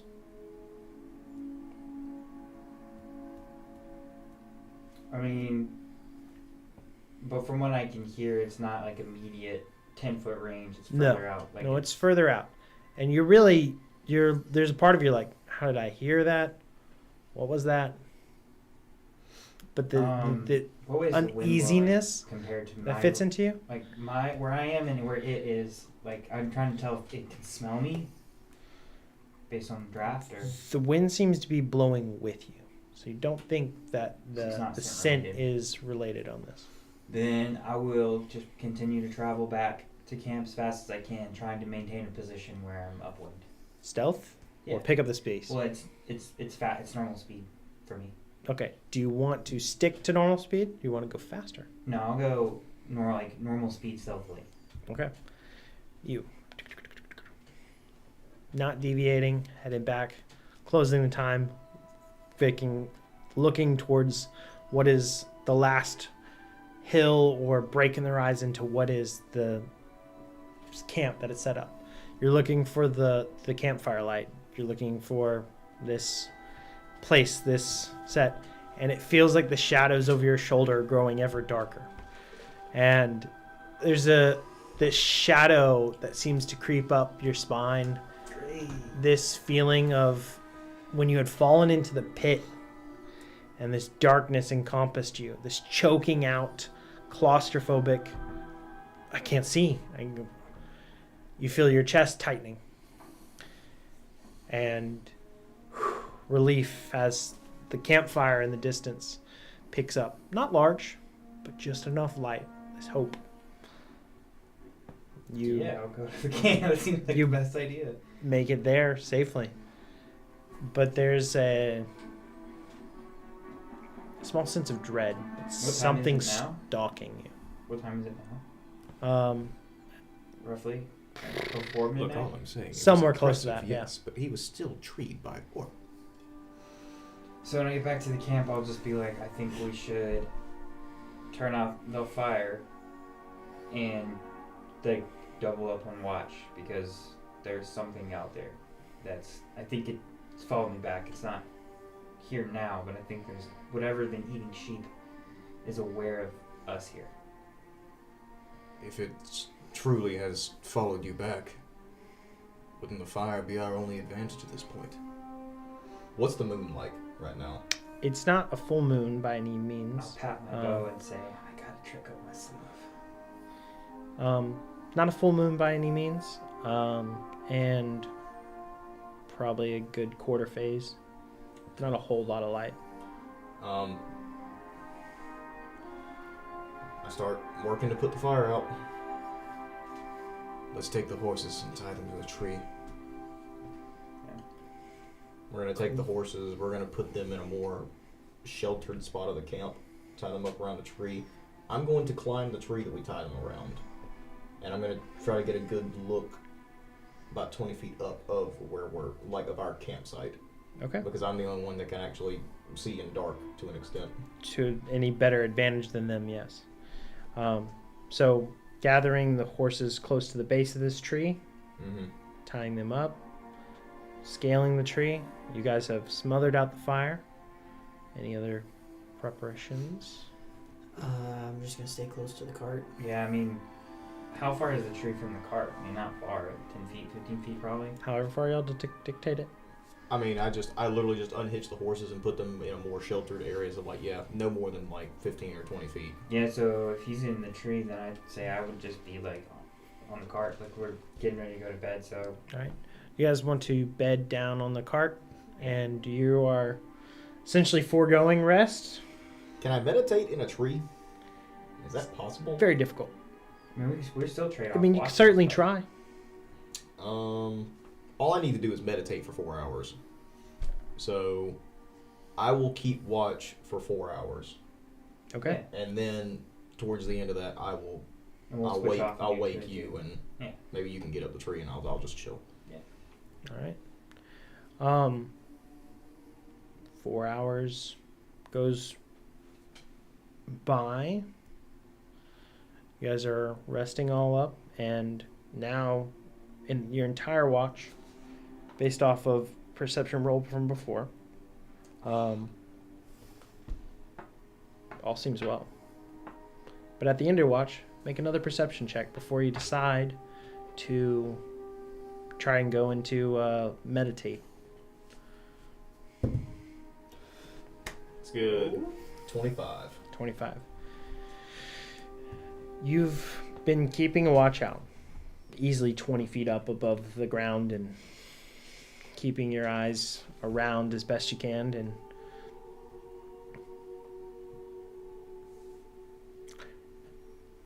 you don't pick up on anything except for the lack of sound. Like even the crickets have stopped chirping at this point? Yeah. As quietly as I can. I just get ready to knock something, and I tense up. I don't say anything yet. Yeah. But I'm still keeping a lookout. Foregoing rest. If I forego rest in this system, do I get a point of exhaustion? No. I just don't. Yeah. Like, how does that work? So it would be like if we get a accumulation of multiple days without that, then we'll roll for like taking on a point of exhaustion. So do I feel very confident that I see all around the camp? Right now, with as much as your eyes can perceive, yeah. I'm going to forego rest for another couple of hours. Okay. And I am just, with this lack of sound and knowing something's out there. Right. And there's no campfire light. It's just go working off of the moonlight itself. But I do have keen eyes, no disadvantage on dim light. Right.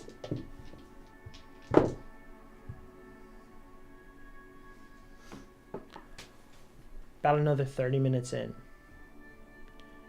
you see something very large start crossing what is a clearing of an area between what is a cluster of trees where you guys are and a farther cluster. The movement you pick up late. It has already traversed most of that clearing and about to be in some of the wooded areas. And it's not speed that you're like, oh, I almost missed that. It's that it's barely moving. So carefully. How far away is it? It's closing the distance to you guys, and it's probably about 100 feet away. Do I consider myself to be in a pretty good hiding spot? You don't think that anybody would perceive you pretty well. But this isn't like a heavily wooded tree. It's one that you were able to kind of like fashion almost like another piece of rope to cling to and climb up and set yourself, even though it's not a perfect climbing tree. With that, you're not sure how well hidden you are up there. I'm going to ready an attack. If it gets within 50 feet, I'm going to loose an arrow. All right. Make a stealth check as you're readying.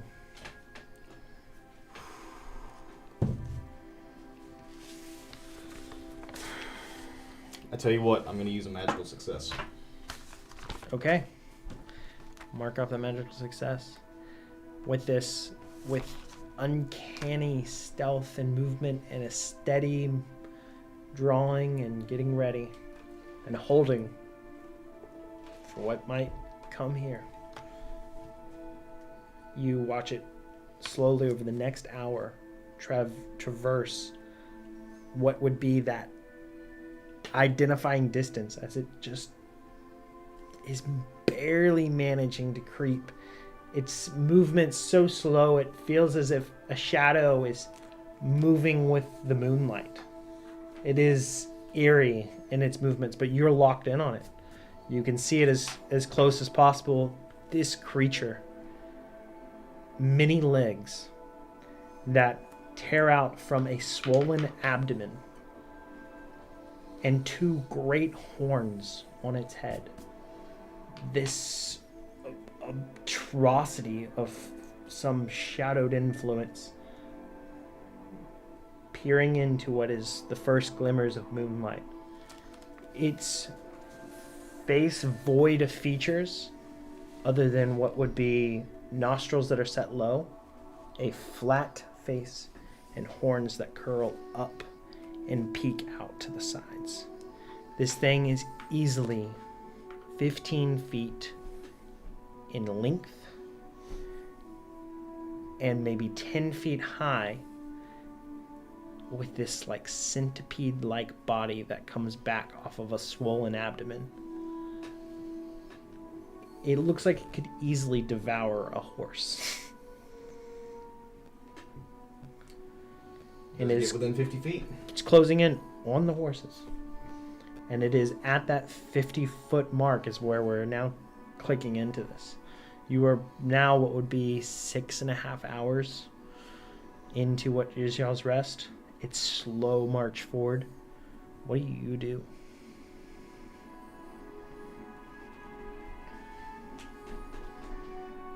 And I'm going to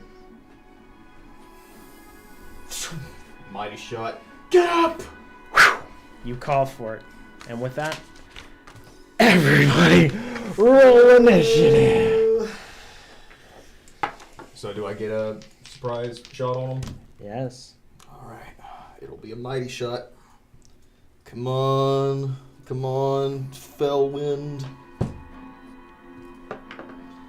Not the worst. For you guys, y'all are considered surprised in this, so you don't have a operation in the first turn of combat, and he is currently surprising this creature. This creature is not surprised by the attack in this essence, because it is like actively ready for what might happen. So it'll be going on this turn as well, but you guys will technically be under the surprise condition for this. 25 to 20. Oh, I need to roll initiative. I rolled the attack.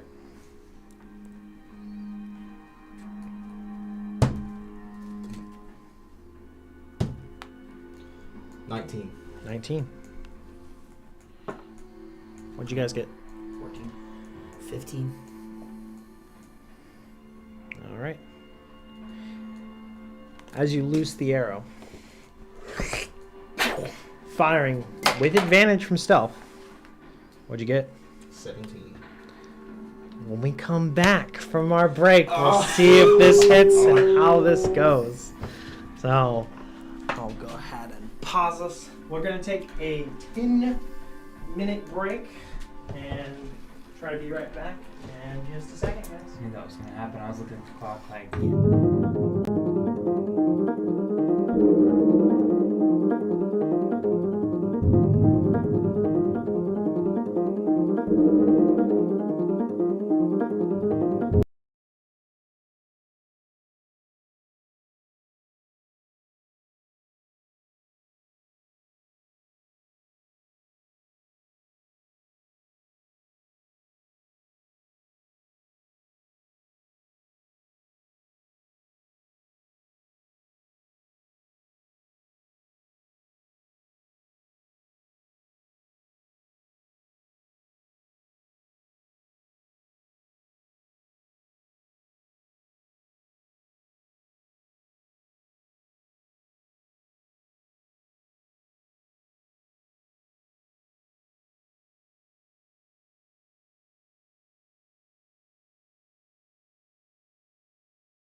Now he doesn't want to talk about it.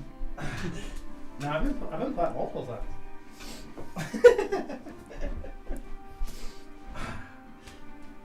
Welcome back. As we lock into this, stepping right into combat. As whatever this was has creeped up on you guys, stalked in ever so slowly, this shadow that has grown over this. You've seen its horrible form come into view. Too close for comfort. You let loose your arrow and you scream for them to get up. Everything springs into action in an instant. As this arrow flies out, you use a mighty shot, and your roll was 17. a 17 to hit.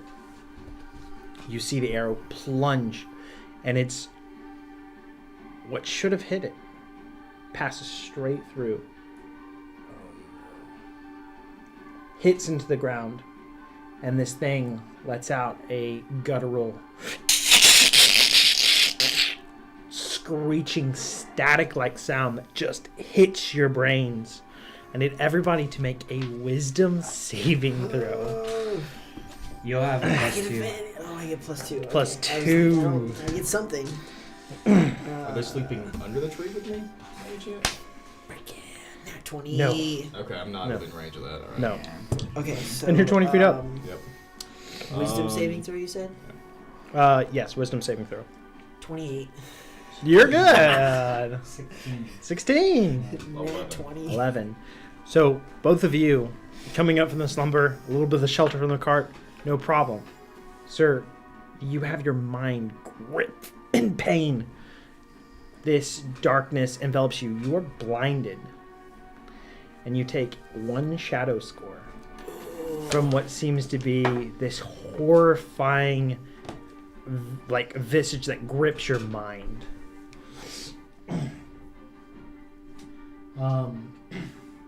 It's almost as if you are wrapped in what should have been just like a source of sound. It's like the shadow encases you in your brain, and you can't see. You stumble around, and you're in the tree. There's nowhere to go. Where to go? Oh no! But that was your turn, and now it's its turn. It moves, and you hear it. The feet slamming into the ground with a speed and ferocity that it seems that it is fighting the ground itself as it moves. You both hear this over the sound that has just wrapped your brain, and it is probably 20 feet from you. Hate that. At this, you've heard it skitter past the tree and closer to where your friends are. It has seemed to not go directly to underneath it, but is skirting a little on the outside edge. With that, rolls to each of y'all's turns. That was the surprised effect. And we kick back to Nathan. You are currently blinded. You cannot see it. Okay. You were 20 feet in a tree. So can you describe what I think to myself very quickly what just happened? So it looked like the arrow went straight through it. Yeah. Well, I'm blinded. And what wasn't a torso shot. It was like you were aiming for its head, and the shadowed form of it, you swear should have hit, and it just back into the ground behind it. Alright, well, I'm terrified, but I can't go anywhere. I'm blinded. I try to focus. I close my eyes, and I listen to the pattering of its feet. I'll use my bonus action to negate the disadvantage of being blinded, and I'm just going to take a regular shot towards it. Okay. 21. 21. With this, you hear a quick actual purchase of a thud and this chatter from a hit. Confirmed. You got it. Roll your damage.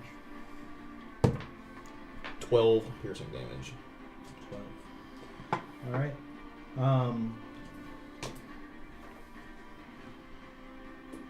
And do I get to make a save at the end of my turn for being blinded? For that, yes. Make Okay. a save. This is a wisdom save. 20. 20. You eyes blink back. And what do I see? It's dark. It's very dark. The whole area is bathed in darkness. So am I still effectively Hey. blinded? You see the trees around you. You see the branches. You don't see the horses. You don't see the cart. There is a shroud that's probably about 40 feet in total diameter of this ink-like shadowed cloud that sits over the entire base of the tree. You're up above it. You don't see the creature, but you just hit it. You see where you were aiming. It's formless. This darkness that has encompassed this area.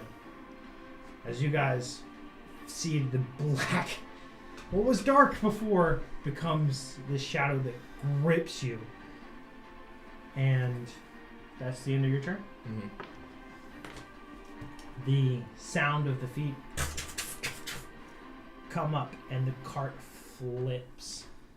You guys both go flying. Make a dexterity saving throw. Gross.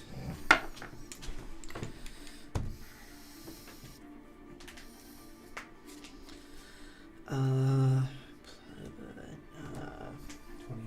19. You have a 19. +2 to that as well. Yes. Nice. So you guys go flying. What is 10, 20? Oh, you've passed out of the darkness. And you land in what is the slight bit of moonlight, steadying yourselves. Weapons at the ready. You've grabbed them. The gear, the cart, the items that were on it strewn about, tipped over, not destroyed, not splintering, but like something just grabbed a shoulder or something and just yeeted it and just flipped it. And you just you see the cart crash to the side. You're happy it wasn't attached to any of the horses or other things. It might have been a little brutal. But as it clatters into what is the edge of the dark, you hear it more than what you see it, but you don't see these spray of splinters or anything else like that. With that, it now comes to gosh, who had the 15? I did. Realmamir, you're up. Oh, this is gross. We're just standing like at the edge of whatever this shroud You're about is. 10 feet from the edge of this darkness. Okay. And you can see how it spreads over this area, and you quickly lock, and Ethan's above it, about 5 feet above the edge of this dome-like shadowed form. Cool. I'm gonna go up to the edge and just like peek in, see if I can see anything. Like if I just pass the barrier, can I see what's going on inside? Step further and just enter the edge of this, the perimeter. Complete black, dark, the darkest darks of what you've probably ever experienced in your life. I hate that. I'm gonna. And what you hear is the terrified panic of these horses. Pickles and potatoes. This is gonna suck. I'm going to pull out my bow and try and shoot this thing. All right, you're guessing Yeah. from the where it got launched. This cart, where you guys were, you're aiming that area. Disadvantage. Okay, that's not the worst. It's not great though. 16. 16. Fires through. Not sure. You think you would have heard at least an impact. Yeah. Then I'm gonna use the rest of my movement to back up to Arvanith Yep. and You're side by side with him. do I still have my bonus action or would I have used that to switch weapons? No, that's fine. Cool. Then I'm going to use my bonus action to help Arvanith. Okay. You have the help action Yeah, as a bonus action. with Cunning Mind. So this bow, you said as a bonus action, it activates it. So how does that work with like the light portion of this? So I mean, if I You haven't used it enough. You know that it imbues the ammunition, the arrows, with the light, not with the bow the itself, not the bow itself. and then it does that. Do I know if the arrow how long it holds the light? Like if I were to From what you've kind of flirted around and practiced with it, it's not very long after impact that light goes away. then I will use my bonus action and utter the word under my breath to activate it, and then once it's lit, Do you have a What- word in mind? what do I see? Do you have a word in mind for that? I'll If get you back don't to right it. now, I'll get back to okay. it. So What do I see now that there's light? as you spark up and draw this back, you see it flare in this bright daylight that spreads out, and it covers the surrounding area around you about 15 feet or so in what is a definitely like not bright blinding light, but a dim, very much can see everything within 15 feet of me light that is like very warm, not like eerily cool blue white. It is warm like sunlight. Like a lava red type of light. Almost not quite that warm, but more like a morning sunrise warm light. Okay. Can I see anything? It just bathes the side of the edge of this in that light, and it just comes right up to that darkness and doesn't pierce it. Okay. Well then, with still holding the arrow,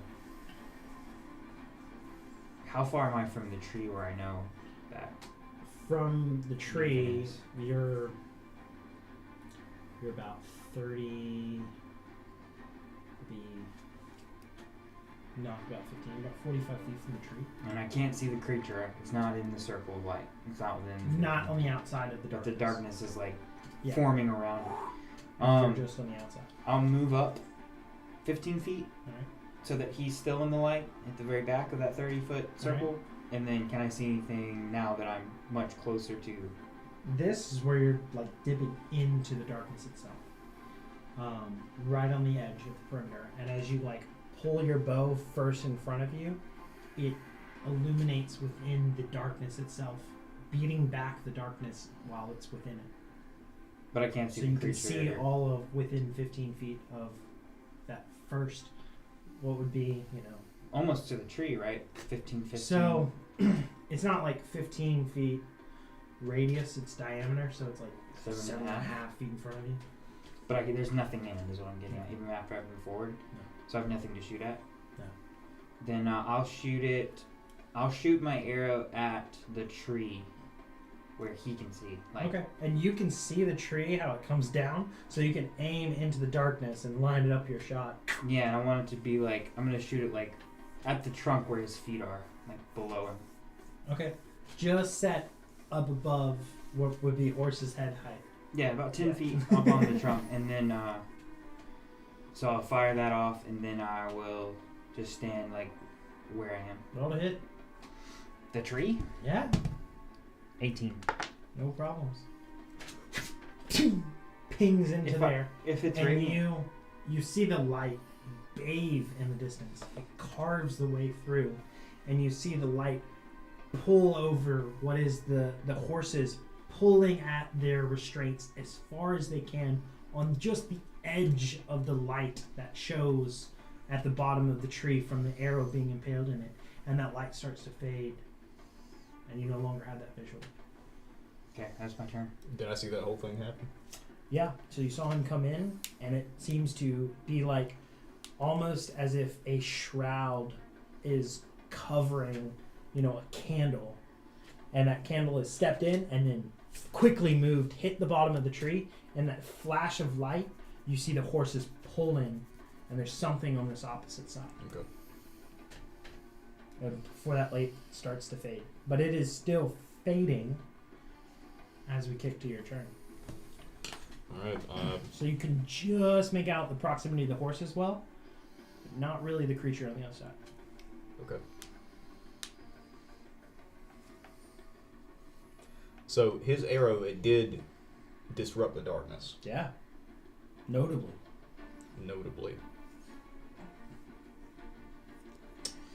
Can I reasonably discern it was because it was magic? Has to be. Well, in that case, I'm going to do the same thing I did last turn. I'll use a bonus action to give myself advantage and negate it. What negates the darkness, I assume. And I'm just going to take a. You know what? I'm feeling lucky. I'll make this a violent shot. Alright. Straight roll. Not that lucky. Nope. 10. Shrieks, hits the ground. You can hear the sound of the arrow snap as it hits the ground and splinter into pieces. And That's all I can do. as it kicks around, as that light is fading, you see whatever this is move straight into the horses, into that darkness that is quickly re-enveloping that light.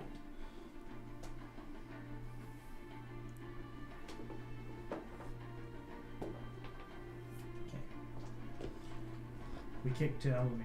The shroud of darkness still in front of you, and you hear the sounds of what is a horse fighting to get free of its reins, and like almost the splattering of blood, just of either a claw or something that's dug into one of them. Not potatoes. He's about to make mashed potatoes in a minute. I hate that so much. Mashed potatoes. Mash them, stick them in a stew.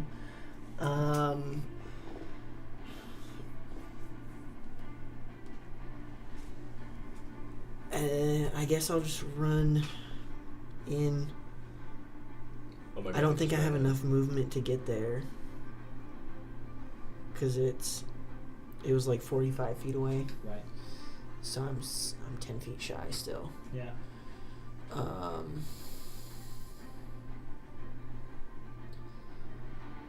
Then I will. Can I go around the shroud? Yeah, you can start skirting the edge of it and heading towards which side? The side where the horses are pulling towards? Yeah. Alright. That's Better representation of this now. Where are you? I'm in the tree. You're in the tree. These are the horses. They're just long here. And then whatever this is. You Pulling used away. mine for a And horse. then no, not one of those. No, where?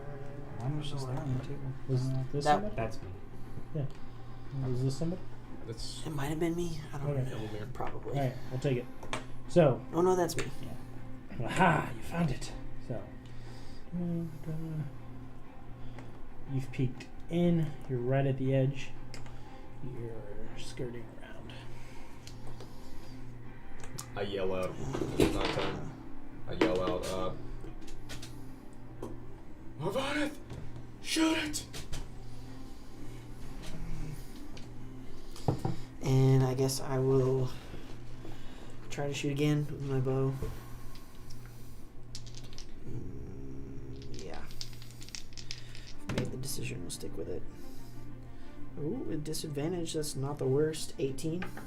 18. You hear a thud into something solid. Roll damage. Nice. 4 damage. For damage. With that, And as you've just shot into the darkness here, Not within 30 feet of anybody, am I? You're right next to me, right? I ran, You ran around. out. So Oh, he's like okay. 15 feet away from you that way, rather than coming in. And Well, if I'm 15 feet away, I'll give Arvanith a rhyme with lore with my bonus action. do you have to see him? I think so. He's in the perimeter of the Okay, darkness. never mind then. All right. And now we go to our van. Bonus action light my. But what I'm gonna do is I'm gonna knock an arrow, right? And I'm gonna hold the arrow in the bow, and it's activated. Yeah. So I've got it in one hand, Yeah. and I'm gonna walk to where the horses are. All right. So you push through the darkness here. From outside of the shroud, you see this light moving now closer and closer to the base of the tree. And I don't have to be able to see him. He just has to be able to hear me. all right. So you call out to him to give him a rhyme of lore. Yeah. You close the distance, and as you do, you bathe light over the horses, and one of them is severely damaged. And what is on the edge of this light, and framed where the horses are pulled back, and one is hard cut across the side of it. You see, like, creeping, hovering on the edge of this light, its face snaps towards you in a very cracked neck way, this void base with horns that curl up, this swollen abdomen at the base, and legs that start to tuck and disappear into the darkness. I'll shoot it in the face.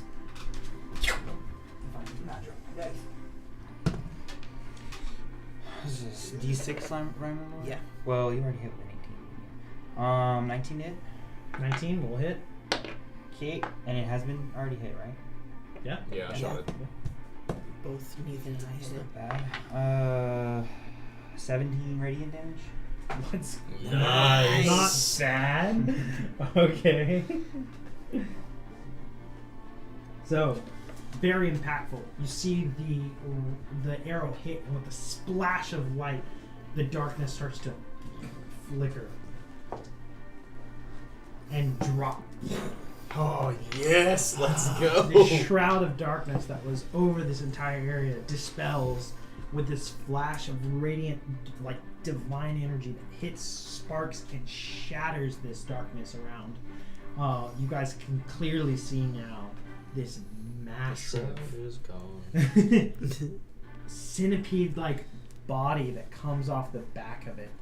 At the end of it has these, like, two-pronged, like, talon, maybe pincer, stinger on the back of its tail. I don't like it. And Bad vibes. its horns, one gleaming with glistening red blood from where it just gored one of the horses. Now we come to Nathan. You're at the top of this tree, 20 feet up in the air. This Alright. thing is near the base. Well, now that I can, I'll give myself advantage on this attack and try another mighty shot. It's 2. Not good. Natural 20! Let's go! Natural 20! Let's go! Crit, baby. Alright. That's gonna be a lot of damage. One of your die is auto-maxed. Mine- Okay, I'll set that one to the side. Alright, so 5 more d8s. That is 10 So much. plus 10. One more d8. Nice. 8! Let's go. So that is 28, 36, 41 damage. Jeez. As soon as this radiant light just shatters it up, and what I aim for the first time, its face just straight into its face. And swift does this fall. You have Felwind cracked back at its breaking point. Just where you think it can't go further, you pull it even more. And the arrow flies so straight and hits dead in the center as it has just pulled its head looking around. And it is smack dab in the center, and it goes deep. You see this thing reel in pain, pulling its head back onto what would be its shoulders, lack there of neck that is connected to this abdomen and swollen body. As it reels backwards, it fixates on you and tears up the tree. It climbs, it climbs, it climbs. Nope. And as the bark is sheared off this tree as limb after limb of its centipede body carry it up. It slams into you. Is this an attack roll, or is it something I need to try to This dodge? attack roll. That is a 19. 19 hits. Gross. That's a lot of dice. I heard a lot of clatters. I don't like that. Is it at least 19 points Gross. of bludgeoning damage as it just slams into you. As you do, I need you to make a strength saving throw to see if you can keep purchase on this tree. Well, I had a rope tied around me, right? You had like one that you had slung to kind of like help you climb up, and you had gotten up with that rope from like the lack there of limbs at the bottom, and you had like one crook that you were in. Now this is just a matter of, from being hit, do you grab something and hold fast, or do you fall? Can it be a dex save? You're being like thrown from the tree. This is it's gonna be strength. Alright. Like, this isn't as finesse. If it had missed you, probably definitely a dex as you get out of the way and like flip. This is like, you didn't expect this 18. speed. 18. As it slams into you, it pushes you another 10 feet up in the boughs of the tree. So as like, you clatter and grab. yeah, like my and- shield is like sliding up the tree. Like, Yeah, as you impacted and slide back, you from some damage from it, some from being hit against the tree. As you push further up in the tree and grab before and not thrown from the center of the tree and out, you manage to grab and hold fast. You're steady yourself. Crap. This thing's huge.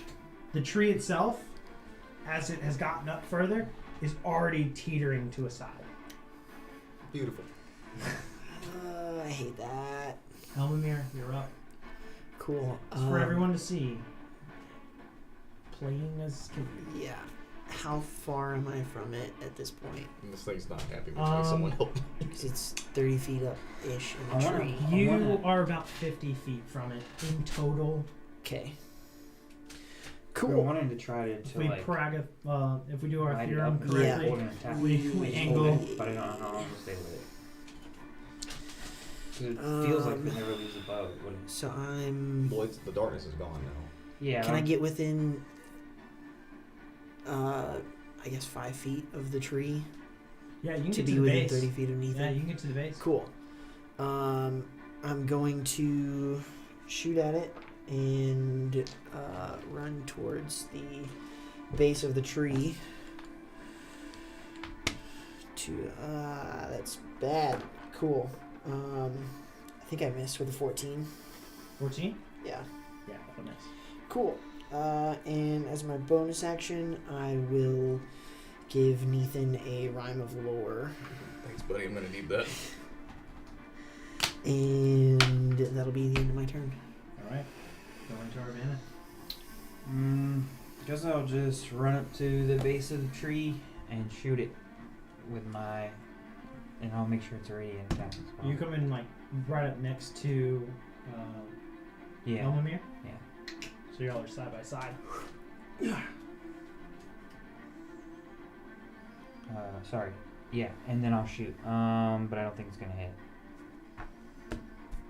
Does that count as a roll? I dropped it. I don't know. That's terrible. It's- Well, I don't have a level of whatchamacallit anymore, so that would be, I guess I'll count that. That would be 11 to hit. 11 to hit. I dropped the d6 on accident and roll one. You fire up, and you kind of like awkwardly lean back a little far, and it just arcs past it. And the intensity of the moment seeming to get up to you in your movement. You quickly are pulling another arrow and ready for your next shot. Nathan, you're up. So the tree is leaning. How far am I from the ground? You see that? Every bit of I 30 could not feet. have got Yeah. much worse. 30 feet. Yeah, Yeah. it was bad. But you can tell that if it goes further, the tree may snap, or it may bend so dramatically that if it fell off, you might get flung. Getting flung seems like the preferable alternative at this point. Toss me. Just goofy scream off into the void of night. Could I try to jump off and land with an acrobatics check to mitigate damage, or like how would that Yeah, work? totally. It's a difficult one because what you're trying to also do is either one, get close enough to another tree to be able to grab a limb and like guide yourself down, slow the damage and like be able to like descend. But the other difficult part of this is getting away from it itself, because it is below you and you're trying to fall past it and not like have it somehow get you. So There's a chance of attack of opportunity depending on the roll. Does it have an attack of opportunity if I'm falling though? Because falling is technically forced movement, isn't it? Technically, but in this essence, you've seen its speed. You don't have a lot of confidence that it just whizzing by it is going to be a miss. But what's its reach? Don't know, but it is very big. It's large though, right? Yeah. It big. So, Very big. all right, so I want to try to steady myself, seeing that it's right there by me. Can I try to slide along its back to where I'm about 10 feet off the ground or 15 feet off the ground and like combat roll onto the ground? I like it. Give it a go. Acrobatics check. 22. With that, you push off and kind of roll over its horn with your shield as it starts to like react and twist to try to hit with its horns. You quickly like glance off and slide down its back. Crack. The stinger. You quickly deviate and throw your shield from where it was to in front of you, and you roll and hit this thing and slide over. If I need It to, has a quick window of which it probably could have gotten past, but you managed to deflect, slide off. oh, so it did take an attack of opportunity. You take 5 points of bludgeoning damage as you impact and land. The curl of its body and size and where its tail was, slowing your descent dramatically. Masterfully pulled off, only like an elf could. Do I still have my action? No. Okay. Dang, if I would have done that, I would have just dodged and jumped probably. I'm gonna use Surge of Vigor as my bonus action. I'm going to run 15 feet away from it. It's already used as attack of opportunity, right? Yep. It did try to kill me. Yeah, what All you right. think? Yeah.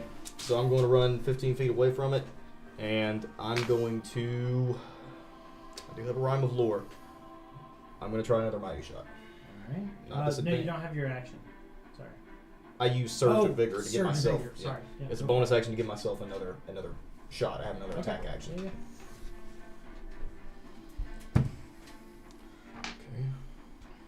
Okay.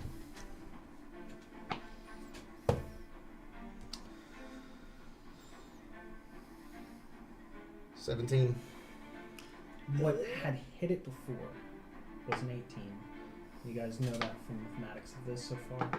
With the shadows wreathed away, part of its defenses is lowered. And the shot finds its mark. All right. We need big damage. We need big damage. That's good. 22 damage Alright. with this second mighty shot, and I'm using whatever movement I have left to get further away from it because I'm at 5 HP. So, what do you think? I'm 20 feet, 25 feet from it? Probably 20 feet from the base of 20. the tree. Okay. That's my turn. That's all I can do. I Alright. took about everything I had. And with that, you guys see as it reacts and tries to hit with its horns and then strike with its stinger.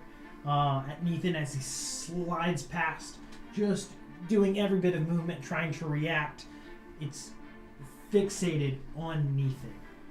From that crazy critical shot, it is locked in. It doesn't care about much else. It drops from the tree. I need y'all to make a dexterity saving throw to try to get out of the way of this thing slamming down. Don't forget the +2 on it.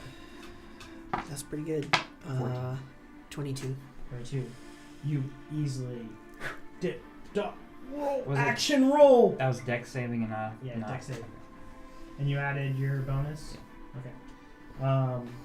With that, you get a glancing blow from this and get knocked to the side. You're knocked prone and you take 9 points of bludgeoning damage as you get kicked out to the side. It has no regard for you guys as it closes the rest of the distance to Nathan. Do we get attacks of opportunity? Yeah. Sick. As it rushes by, you react and strike out. That's bad. I miss. Yeah, 2 moves at disadvantage, I would assume. Alright. What would you do? What is what y'all's damage? What y'all's to hit? 9. 13. 13.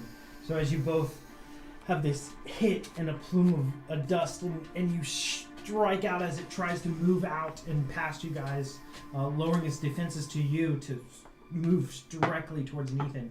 Neither hit hits, and you see from your side, Nathan, this form drop, and as like the body hits the ground, it rolls up, and it just like tears hand after hand. It's almost like it's digging with the ferocity that it hits the ground as it streams towards you, and it plants its feet and whips its stinger from around towards you. That is a 17 to hit. It just hits. I Unless will I could have had my use shield up. the foresight of the kindred to make that attack reroll.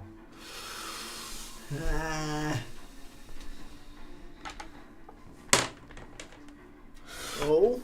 That right there would be a 15 to hit. That misses. Yes. Oh, God. Save me again. As this strike, what looks to be true to be hitting him clear planted in the chest, just whisks by as he's fainting backwards, and you plant yourself. Take a deep breath. Over here. Let's go. I'm getting in there. If I can reach it, Yeah, you close the distance. I'm running in with my spear. I'm taking 2 attacks on this thing. Don't forget the +1 because I'm near it.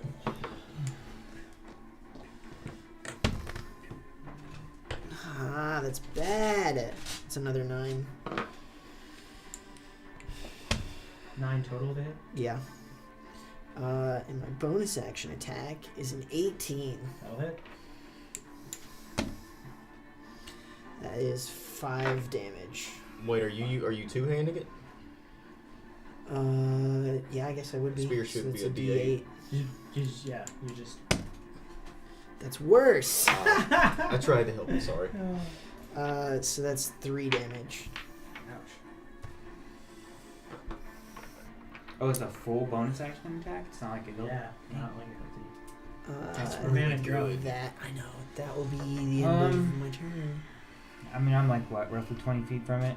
Yeah, you Something just like have to get up. I'll get up and move like to the side so that I'm not taking a negative to my plus to hit Okay. from anybody, and then I'll shoot it. Did you use your run of lore already? I already did. I Oh dropped yeah, it and you got a did. 1. You dropped it. That Yeah. sucked. It's not gonna hit. It's a Right. 12. With that, we kick around to Nathan as shot fires out. You're cutting into its armor and not finding as much purchase as you'd like. Nathan, you are toe to toe with this thing. How's it looking right now? It's hard to tell. It's rather dark, and its monstrosity of form that it is, it's hard to tell what would be a critical condition when it looks so grotesque. Just stay alive. I use my I'm bonus. coming. I use my bonus action to swap to my shield, and then I pull out Marmo. And I'm just gonna go after it.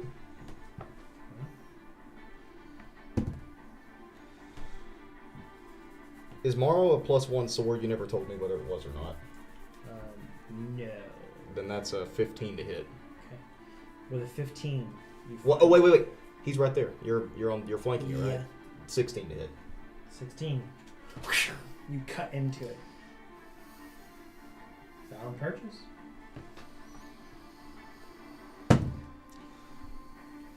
Eight slashing damage, magical. I don't suppose this is some weird mutated wolf that I can get extra damage dice on, right?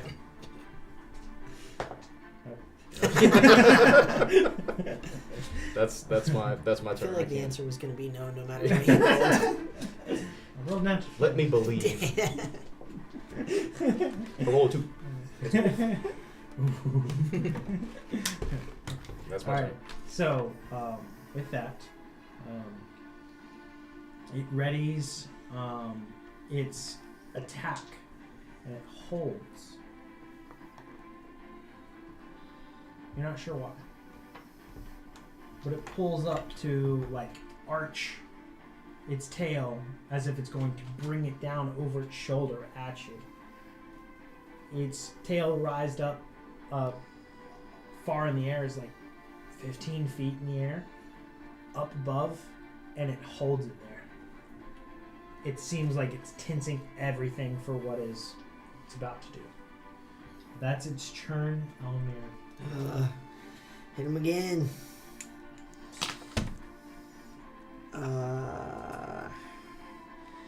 11 probably misses for the first attack. It does miss. That's better. That's much better. 19. Go ahead. That was bad. It's still not great. 4 damage. And that's my turn. All right. Kicking over to Urbana. 24 to hit. Go ahead, sir. Nice. Fire the shot. 9 radiant damage. As the No. shot hits it, splash of light comes off. You see it is almost like it's unflinching, like it grows inanimately still for a second.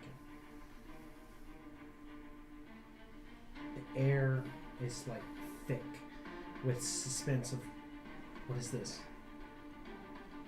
You're up with them. Wait, I wasn't dead. Oh, what do you got? I'm gonna move into melee range Okay. and switch to sword and shield. So now y'all both have a bonus to saving throws. So Nice. for that, update your weapon. That was a free We'll be action able to switch to sword and shield. stow it. You use the radiant because shot. you use your radiant shot as a bonus action. So you would just have to drop your bow instead of storing. Sure, that's fine. All right. You But run. You I'll want to run. drop it near the creature, or you want to keep it far away? Yeah, actually, I thought it was a free action to switch, so I'll just stay where I am and do nothing. It's a free action to stow or draw. That's fine, I'll just stay where I am. So by doing both, you usually have a bonus action to do so. Yeah, I'll just stay where I am. Okay. Stay there. Alright, so Everything's still. this thing is like dug its legs into the ground. It's tensing up. Yep. That's what it looks like it's been doing. I'm not going to stay in range to find out what happens. Nah. I'm going to disengage and I'm going to use my full movement to go 30 feet back. All right. That's your turn. That's all I can do, yeah. All right. On its turn, it plunges its shot, like its tail, forward, as almost like it was frozen in time completely. This slings forward, and it's like pushes and pierces out like 15 feet beyond what you thought its reach was, resting about 10 feet in front of you as it slides to a stop. This whatever charged attack, you have no doubt in your mind you probably would have been killed. as it quickly starts to pull around, and it is like wrapping its tail to the side of it, as it is seeming to come into a different kind of stance. You're not really sure. So far, as of this point, it's been pretty linear.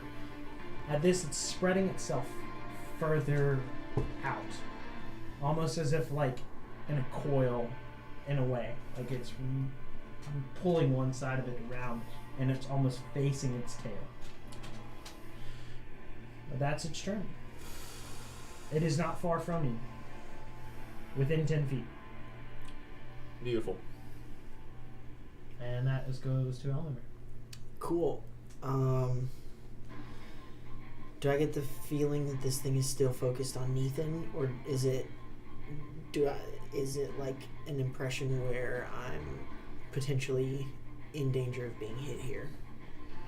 From the distance that it just like slid and forced itself away from you, there wasn't even a time with that attack to like have an attack of opportunity. It was just lightning fast movement. So it's not even within. Yeah, it's not within melee range right now. Okay, cool. And you're not sure of its exact reach and distance, but you feel kind of safe from where you're at right now. Okay. It's within like 20 feet of you. It's not that. Cool. It's not overly far. And you're not sure what its strategy is right now. All right. It's definitely different from anything it's done thus. Cool. Then I am going to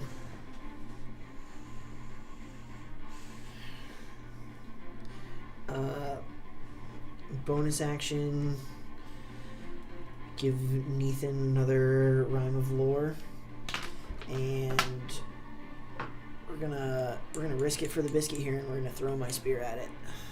Alright. You're gonna throw it? I'm not within range, and I've already used my bonus action to.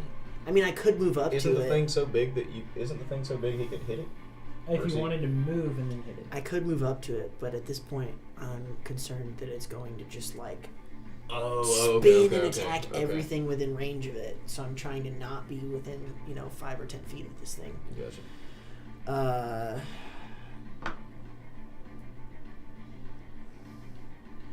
think that misses 13. Yeah, misses. Our advantage, Joe. How far am I from Ethan? Am I within 35 feet? I don't know. From Nathan, he had moved 30 plus feet from you. You were a little bit further away out this way. It's probably about 45, 50 feet away. I'll just move as far as I can, whatever it is, over towards him. Okay. And then shoot. You're about 20, 25 feet from him. I miss. Alright?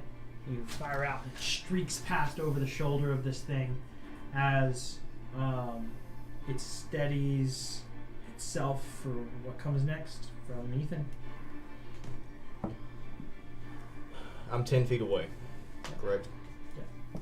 Based on the battle that's going on so far, can I get a guess as to whether I'm definitely in range of it or not? Probably so, right? Make an intelligence check. 16. Within range. Are there any shrubs or anything around? Within 10 feet of you, yes. There are 2 to 3. They're not substantial by any means. Rather lackluster. Are they in a position to where I could run, not provoke an attack of opportunity, and get into the bushes? It would be leaving his attack range to get into it.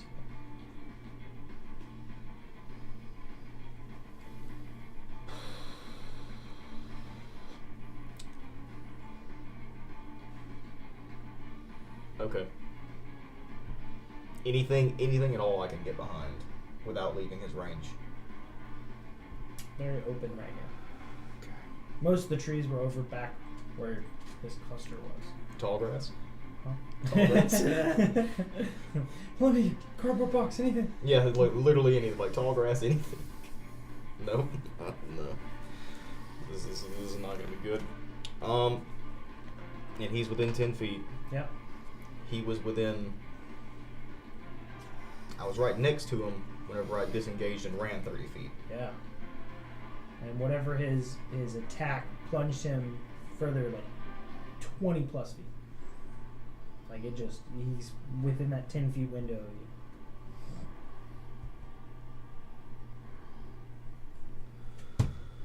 Which way is the stuff that I might be able to hide behind? Just off to the left on this side over here. You just gotta move about 15 feet. It's every bit of 10 feet away from you. Could I? Which is 20 feet from it. I would like to. It's 20 feet from it? Yeah, the stuff you're trying to get to. Alright. What I want to do is I want to disengage, run this way towards where it looks like I might be able to hide. Mm-hmm.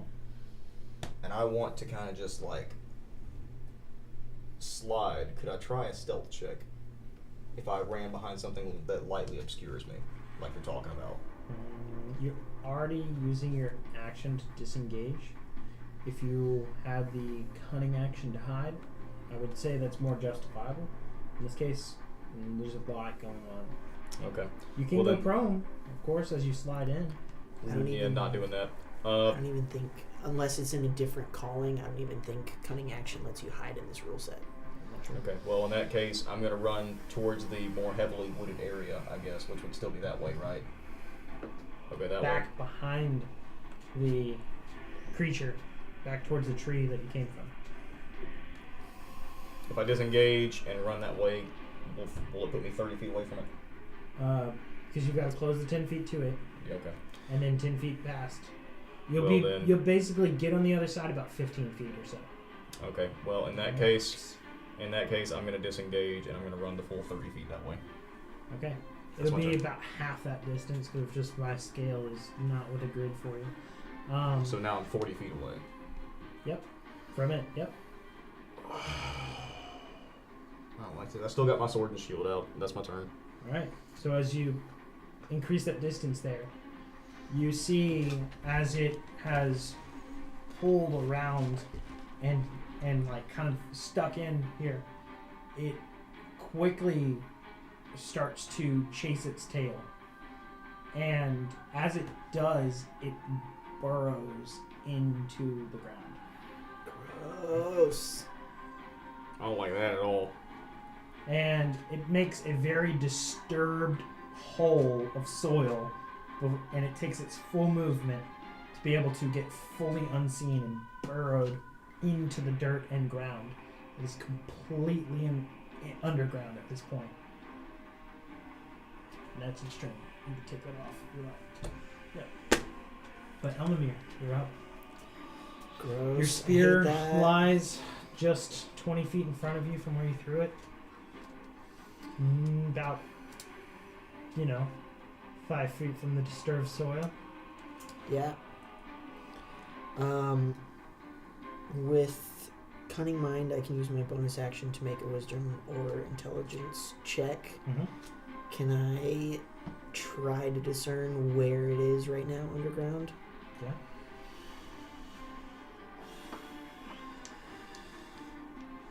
I make these a disadvantage because exhaustion. Nope. I have no idea where it is, probably. Is that intelligence? Yep. 6. Definitely underground. Yep. It's dark. It feels like the whole ground underneath you is shaking. Your blood's pumping. Neithan seems to be alive. The horses are alive. Everything's moving so quickly. What else are you doing? Cool. I'm running as far as I can, using my action to dash, trying to get to Neithan. Do you pass over the soil? Do you go around the soil? Do you want to try and free action grab your spear?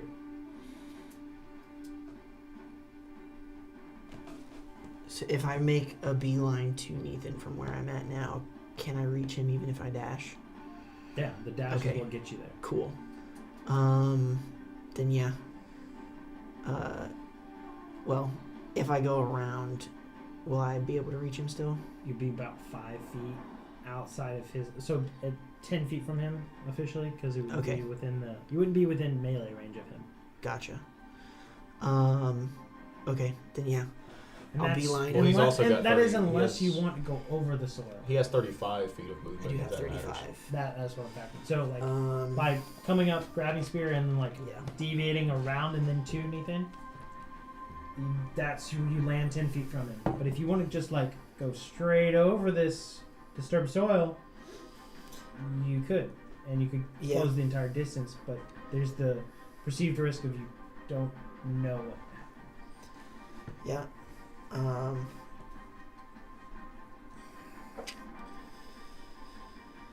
Yeah. At this point, the most important thing is saving the party. So I'm trying to. I'll beeline it. If I can get my spirit along the way, I will do so. But I'm going straight over. Straight over, as you do. That's me. Yeah, he was much closer. He was here, and then he went that way. So as you progress over the dirt is soft. Your foot plunges further than you thought. Make either a dexterity saving throw or a strength saving throw as you're trying to navigate the difference in terrain. That's gross. Dex save. That's 6. You slip further than intended. Your knee hitting the ground. It slowed you considerably. As you get back up and you're pushing out, part of the tail whips out of the dirt, goes to strike you as you are leaving the radius of the dirt. 13 to hit. Nope. And as it does so, Armor whips. defense. Leroy! You don't make it to him. That's fair. But you were 10 feet away. I mean, you only lost a little stagger in the step here. That's your turn? Yeah. Or advantage throw? I guess I'll shoot at the stinger. Yeah. As it's bringing itself back underground, you fire at it. Hopefully I get above a 3 because I keep rolling like crap. Alright, 22 to hit. Definitely. Alright. Please. So Maybe it'll blow above the 14 ground. It'll blow radiant the ground. damage. 14. Nice. And I'll actually run my full movement back towards the horses. Okay. So I don't know Good how idea. far, whatever your scale is, but whatever, 35 feet that You way. can get the whole distance back to the horses. Okay. Do anything when you get there? No, I don't have anything to do. We kick to the top of the order. Anything? Is the stinger still up? Nope. Okay. Recessed and pulled back into the ground. But there's an arrow sticking up from it. Oh, nice. We need to get the horses. We need to leave. I mean, let's go, I guess. Can I skirt around where the stinger was to try to avoid it? Yeah, you Or do I would feel- want to clearly go this way. Like hard. Do I feel difference. safe dashing? There's not a lot of safety in mind, really, in this area. Like where the stinger is right now. I know it can't have moved. Like, he left its attack radius and got hit. So, this is danger. Okay, so here is With where he got the hit. soil. Okay. Well, in that case, just looking a nod to him, I'm going to go 30 feet, right? That's about Yeah. 30 feet would be. And I'm going to dash another 30 feet. Alright. You're probably 20-ish or so feet away from the tree. Alright, that's my turn. And you're like, I made it, Ethan. He said, let's go. Now I turn around. But you feel the ground under you shake. The arrow slips under the ground. It's Everybody following me, make isn't it? a perception check to see if anybody can detail which direction it moves. It's Natural freaking 20. go! 26 or 20. 20. 20. It's it's following me. It's totally trying to kill me. I can't tell if that's an 18 or a 19. If either way, it's at least 26. In all of this, you guys clearly track the movements of the disturbance, the feeling of this. You thought it would go towards the tree. It didn't. It shifted this way. Heading almost in line with the tree in the distance. It moves forward. And it moves a considerable way. You're not sure exact on how far, but further than you thought it would move underground. And it is now telling me.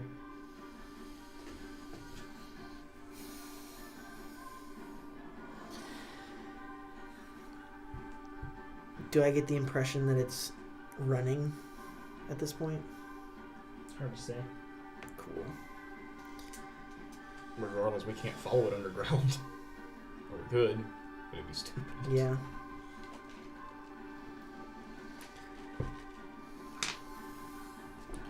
Alright, I'll dash to Nathan. Alright.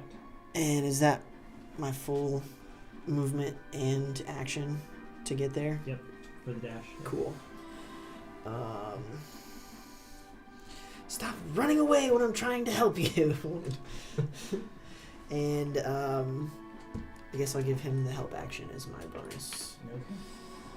And now we kick to Arvana. Does radiant damage burn at all, or is it just like?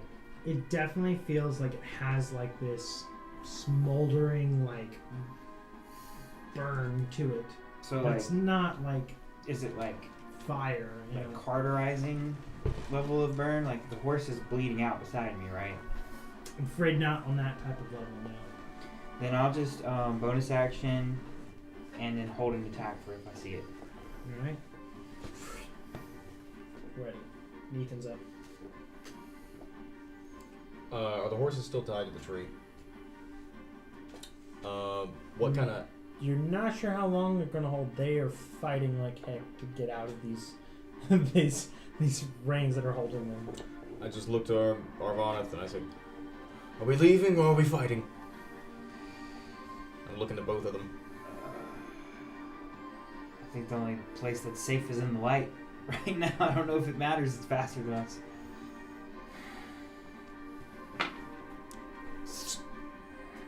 Pull out my bow, and I ready an attack.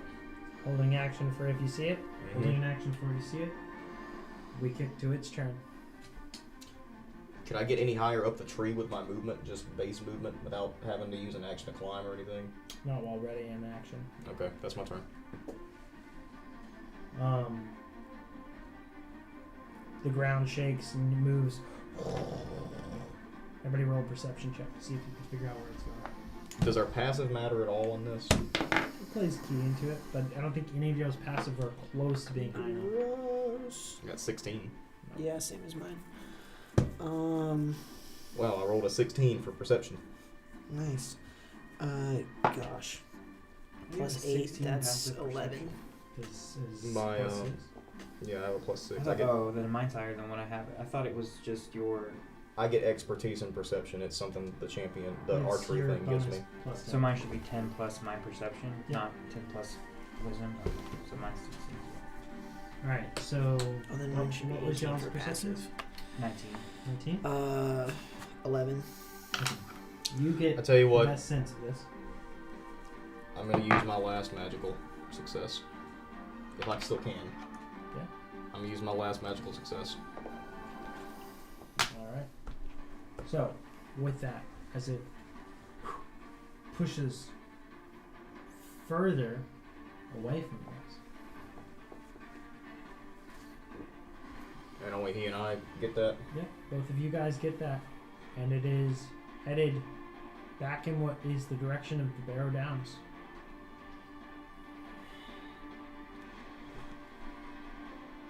I think we need to leave. Should we chase it? I mean, it's injured. How are we going to kill it? We can't get underground. Just leave. Is the Barrow? Yeah, the Barrow Downs is to the south of where we're trying to go anyway. Right.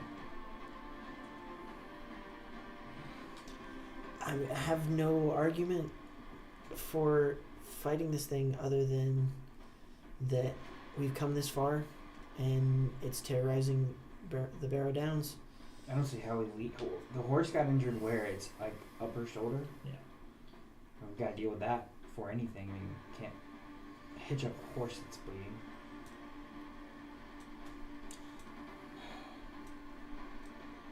So we chasing Another it or staying round here? passes while you have a conversation. Are we chasing it or staying here? I'll do whatever you want, but I'm severely injured. How close is it to sunlight now? We should be within 30 minutes of sunrise at this point. An hour of sunrise. Somewhere in that ballpark. Could be 2 hours. Maybe max. Well, we had 6.5 hours on watch. I feel like that's going to play a big part as how long until the sun comes up. It is later in season, so longer nights. It's probably a little bit further than 2. And y'all usually camp and get down for the night pretty late overall. So it's still somewhere in that ballpark. I guess you guys try to save the horse and I'll hold the light. Yeah. So I'll just be Stay continuously here. keeping a light on the party with my bow to try and protect us while they try to handle the horse. Alright, you've got it held, looking everywhere. You guys go to tend to the horses. Initiative breaks. And what do you guys do first? I try to calm the horses first. Animal handling check. Yeah, and I'm immediately 19. pulling whatever I can to try and bandage it, whatever we need to do to close this wound. Alright. With that,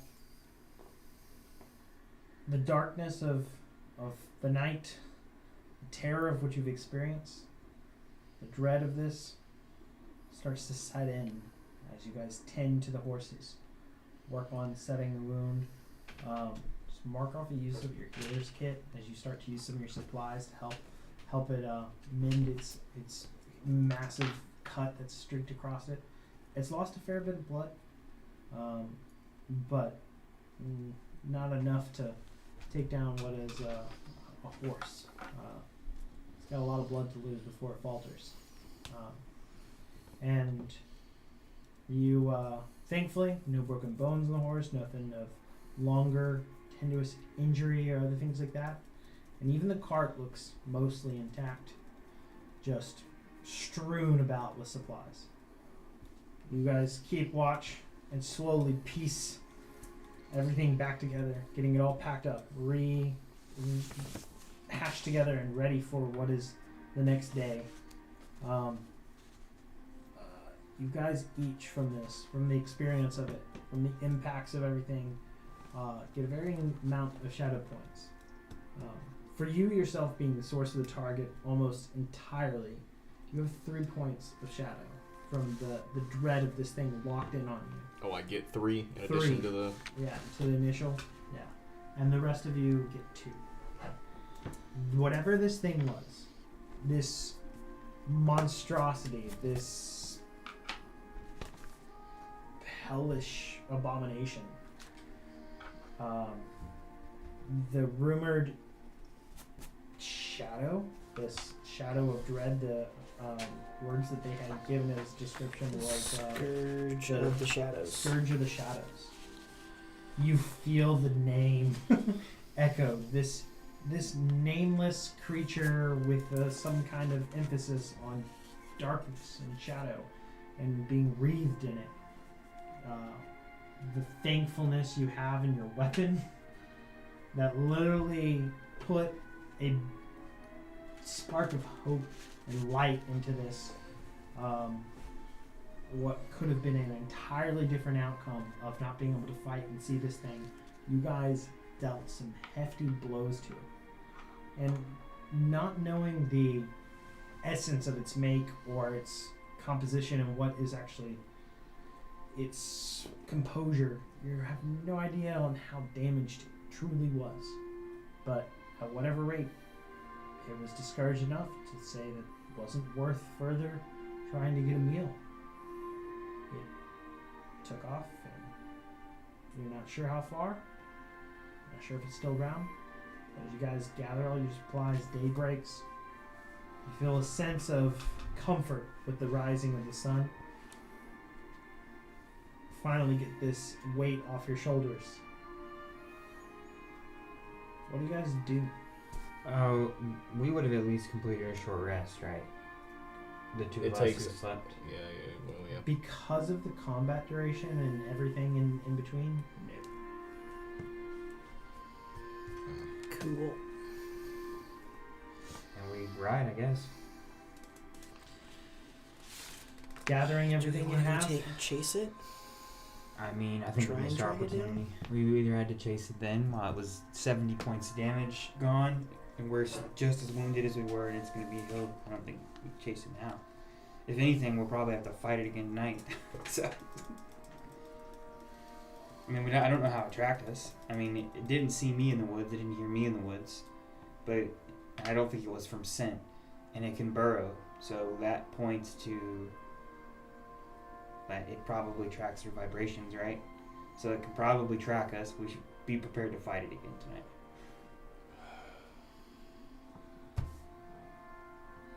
I say that perhaps we put as much distance between us and It's stomping that grounds. thing, and Yeah.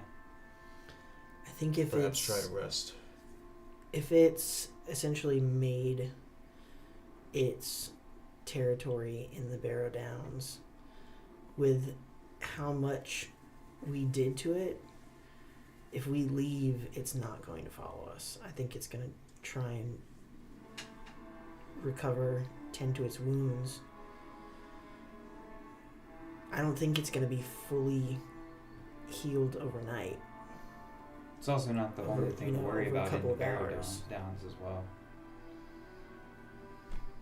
There are barrows in the barrow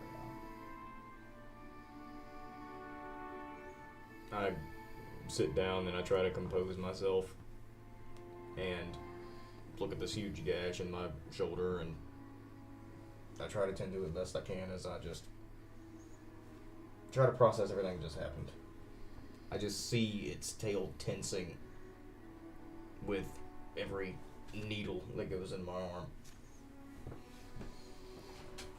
And I wait for them to make some kind of call. Yeah, we need to ride. Like, we need to ride and just straight as line as possible away from here quickly, because I don't think it's gonna I think it holds true. It's got a stomping ground. It's got a territory, and we've already proven to be not an easy meal, right? Because we fought. So if he's not gonna chase us down if it's like a natural type of survival thing. It's gonna look for easier prey. We can come back and deal with this, but we got stuff to do right now. Yeah. It's just gonna be a while before we get back. If we're going all the way to the Blue Mountains, it might not be till after Yule that we get back this way. Well, for my part, I Which- say we get as far away as we possibly can. We must be careful. The orcs are still down the road as well, or what we think are the orcs. Alright. We're still days from that, aren't we? At least like 3 days away. Yeah, from they said about 3 days, but also they were moving slower than we were, so it might be closer to like 2. roughly on the map from where we are and where they marked it. Like, how far do we perceive we are? Accurate assessment. Okay, so a day and a half, 2 days, maybe. Mm-hmm. How are you I guys mean, doing on hit? I don't hit think points? that the orcs would be inside of the territory of it, or they'd be dead or gone, right? So Yeah. probably a safe bet to head I that don't way. think they're in the Barrow Downs, but they're along our path. What I'm saying is they're probably Right. outside the limits of They're- wherever it hunts. The caravan said that the possible orcs caravan. are. No. They said that it's where whatever this thing is that might be orcs is about a day away from the Brandywine Bridge, ish. How they traveled, so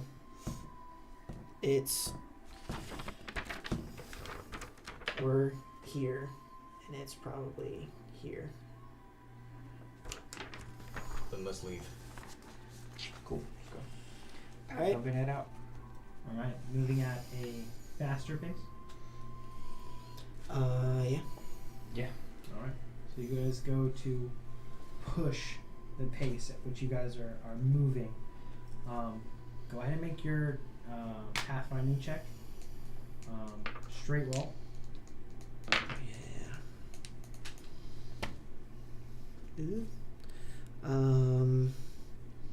16. 16. Pushing forward. Part of the road curves a bit and trails. You feel confident you can cut some of the time off heading off-road on the wooded side. You have distinct confidence in this, but there is a risk. You have a choice.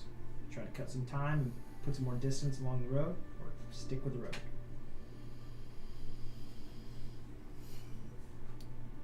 I don't think There's confidence in knowing it will take time off your journey and get you further to your destination, only with added risk.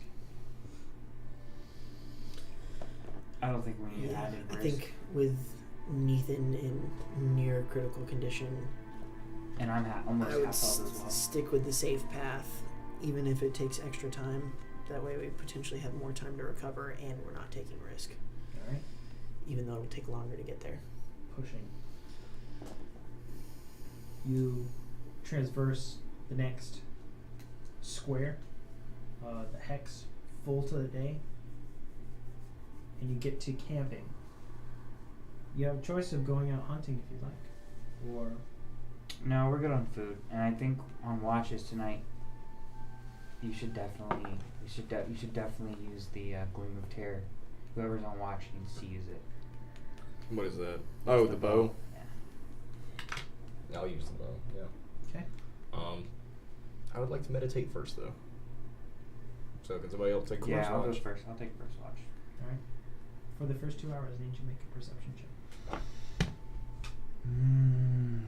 16. All right.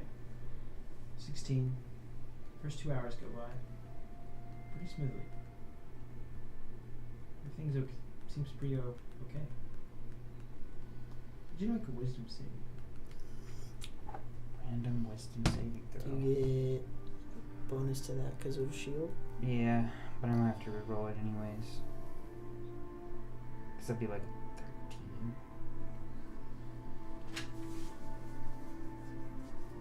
Yeah, I'll have to reroll it. Do you have a mark to reroll it? I have one spot left. We also have fellowship. Oh, points. I can. Fellowship point needs to be used before the roll. Yeah. Determining that the roll is Yep. valuable enough to use it. Yeah, I guess this whatever. 13. 13. There's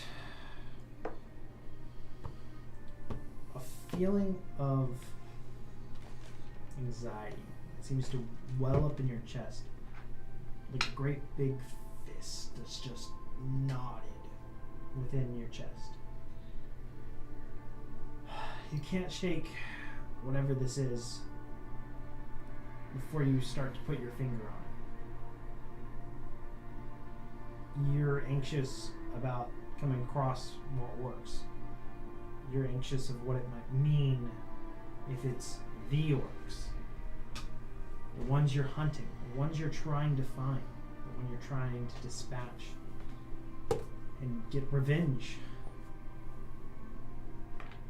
This feeling that seems to overwhelm you and kind of shake to your core, this thirst for revenge.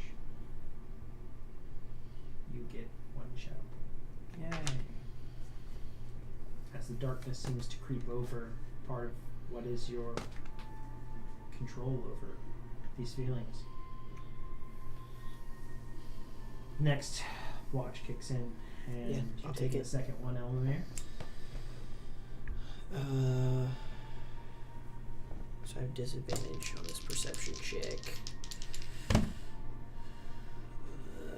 It's not the worst. 14. 14. You're about an hour into your watch.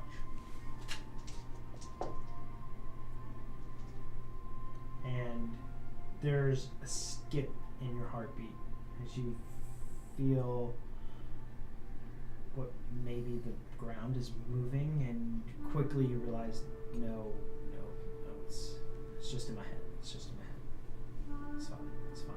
You center yourself.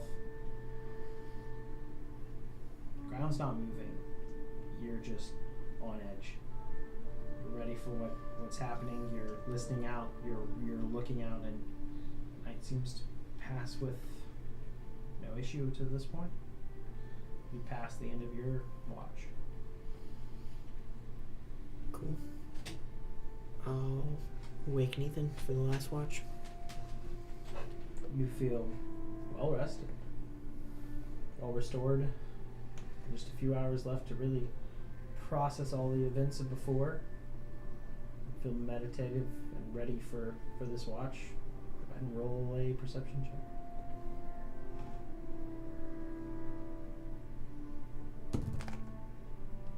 18. 19. The rest of the night passes by, seeming to no problems, without striking up a fire, without cooking up anything, without drawing much attention to yourself, without going on any hunting loops or drawing attention. You guys pass through the night, eventually getting a full short rest. Nice. Let me roll some dice. You get a Yeah. D6 plus 4 for each hit die that you use.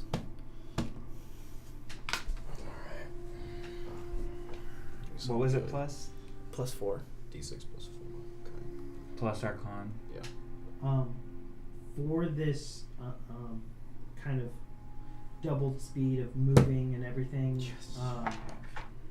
the mark an event on the journey. One from the combat that happened from being ambushed as like a -2 or +2 Plus to the 2. fatigue saving throw, Okay. and then the added push of the speed while not being as rested as you'd like, another 1. So you can put essentially forced march on the second event. Add that additional. And you guys are approaching what is the tail end of what is the Old Forest and leading up to where the Brandy Bridge is. I'll let anybody roll just flat D20. 12.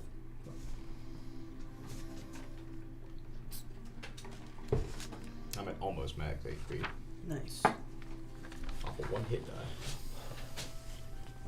The next day, the weather seems clear. The wind slower. The grass in the fields swaying. There's an air of something fresh, something lavender fields.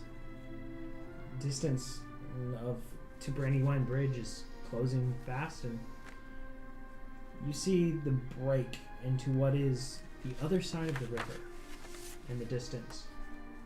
A very green and lush land, slightly rolling hills and farmlands, and the edges of the Shire. You push the rest of this journey over the next day and a half and are in the last leg of the journey, as approaching on an opposite way on a cart is a lone figure with a tall hat. Rather large in size, the figure is, as pushes ever closer, 1,000+ feet from you guys. Seems to be pushing along with a pony, carrying the cart in a slow trot, headed y'all's direction. Being 500 feet in front, do I get a clearer look? This figure is in all gray attire.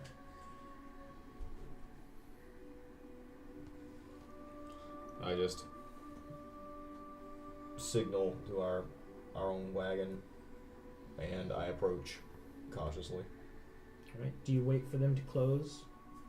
I Distance slow to you? up, but I don't wait. Okay, what's an appropriate distance that you'd like?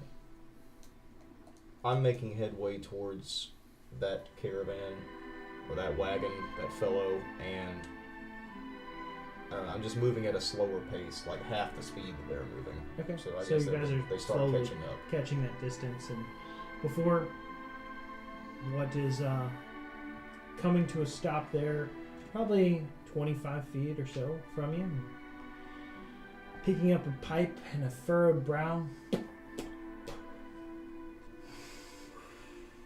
blowing out the smoke, and curious. I've never felt this way. Oh, you. Do I recognize this person as he speaks? Puffs another bit on the pipe, and no recognition here. And there's a long gray beard comes off of this figure. I pull my hood off. Very keen eyes for an older fellow. Indeed. What takes you this way? Well, we're on a journey to the Blue Mountains. I see. An adventure. If you can call it that. It's more of a misadventure at this point. I see. A shadow is gripping the lands to the south. It seems to only spread every day. I would bid you caution as you travel further that way. Oh, I'm not going that way.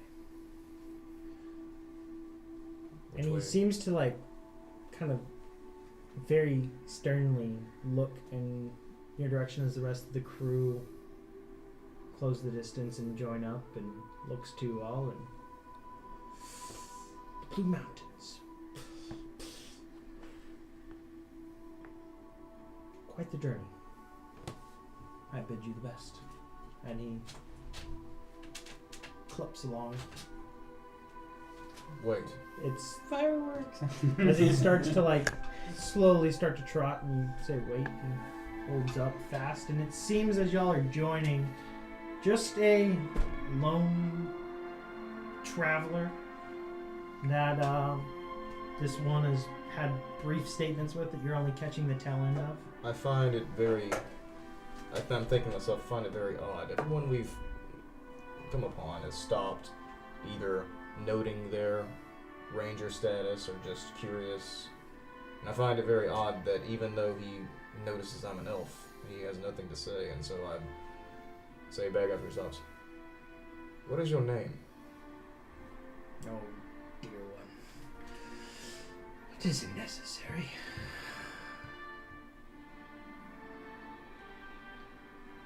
As you pass through the Shire, look out for them tooks. What was our friends, the hobbits? They were Harfoots?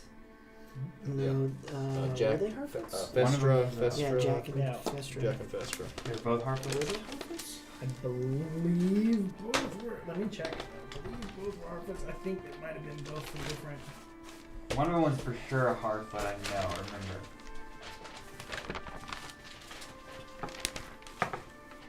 Seeing this man is also a connoisseur of the pipe, I'll pull out my own pipe and light it. I thought we had to look out for the Harfoots. I haven't heard of the Tufts before. Fools of a took they are. Write that down, write that down! That's a good quote. We should use that somewhere.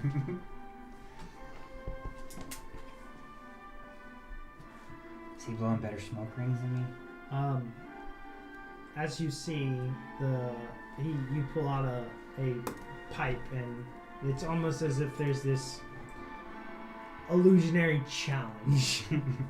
And what you see wisp out from his last puff of smoke as he starts clipping along, and at a very calm pace. There's this sense of the world within the edges of the Shire is almost everything slows. A peace, a serenity that kind of echoes over this land. Feels safe. But as he starts to slow clop and head out and push along, that last puff of smoke, there's no ring. Maybe a butterfly? Butterfly. you double glance back at this. And you're like, show me your ways. I like puff, do a circle, and do a circle inside of a circle. And be like, guys, 2 circles. It's not a butterfly, but come on. And if I might just ask one more question, where are you going? I have business to the north. You have business to the west. Perhaps we'll meet again.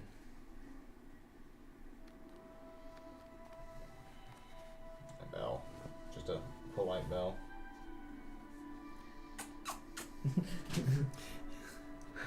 And there's this air of importance to this person that seems to kind of wash over you, especially with his lack of reaction to an elf. One, he was keen to point it out and was curious in nature, but there's more questions than answers that linger in the air. I just kind of let him go on his way at this point. Yeah, it's pass on. He's a And very strange fellow. There's something about him.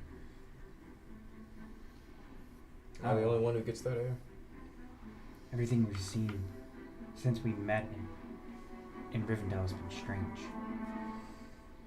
That is also a fair point.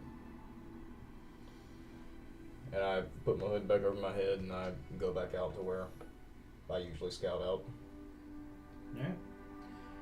It isn't long before you guys close the rest of the way and are starting to land within further farm after farm as you are pushing through.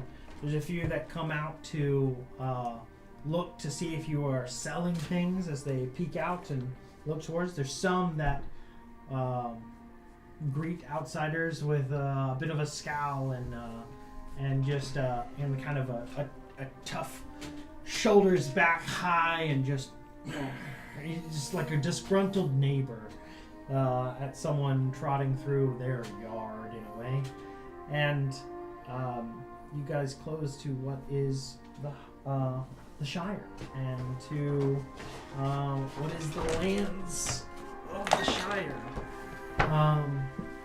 As y'all are coming, y'all have passed the Old Forest, crossed over the bridge, and it isn't very far into here that you guys have crossed paths with the lone stranger on the cart.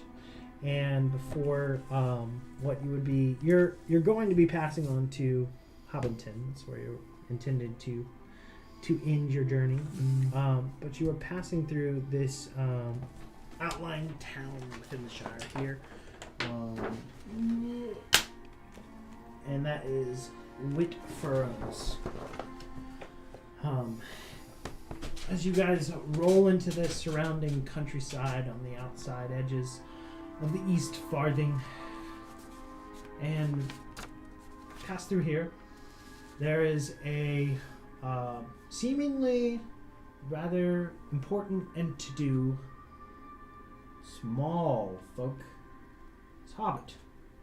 No shoes on their feet, gnarled toes and hairy in all their glory, comes stamping out and into the center of the road and goes and has this large book there in front of them and a very large feathery quill and goes, "Oh, the record!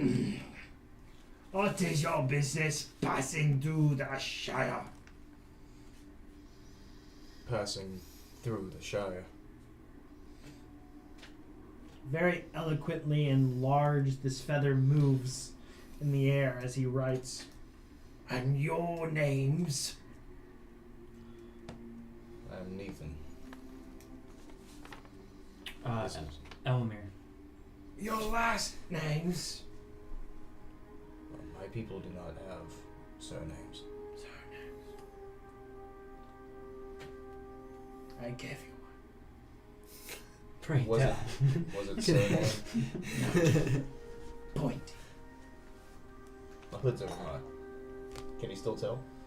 He just gave you a Point. word point. Love that. I also don't answer.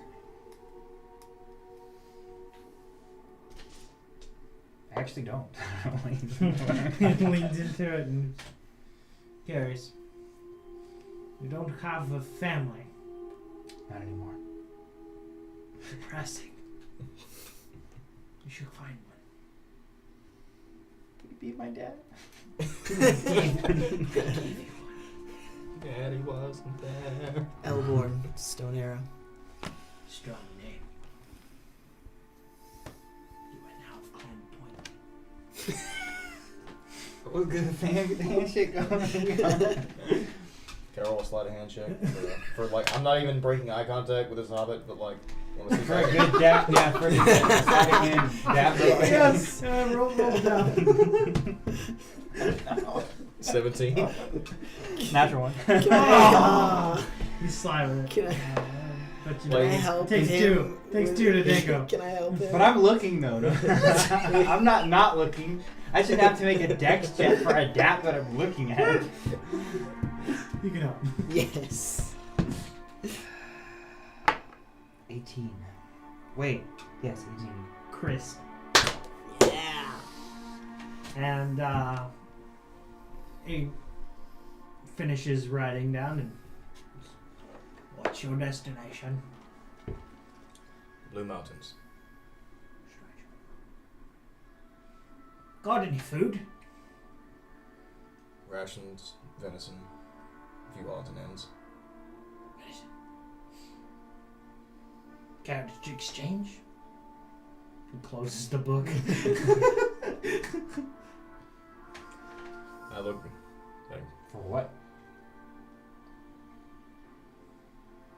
is there Pipeweed? perhaps Wheat. Pipeweed. is there perhaps an inn where we might rest from the road? Yes, but you'll have to crouch.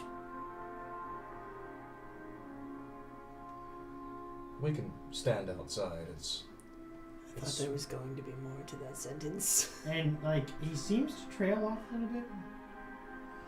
Just yes. I can talk with Miss Brandy. all right. Well, we would very much appreciate it. We are weary from our travels. We have coin and we have the venison, as we've discussed. I'm interested in venison. She's interested in your coin. By all means, lead the way. Very clearly, by leading the way, I get the venison. Sample. That's fair. I reach into a pack and I cut off a piece of meat that we had cooked the night before. Alright. I give him just a little piece of it.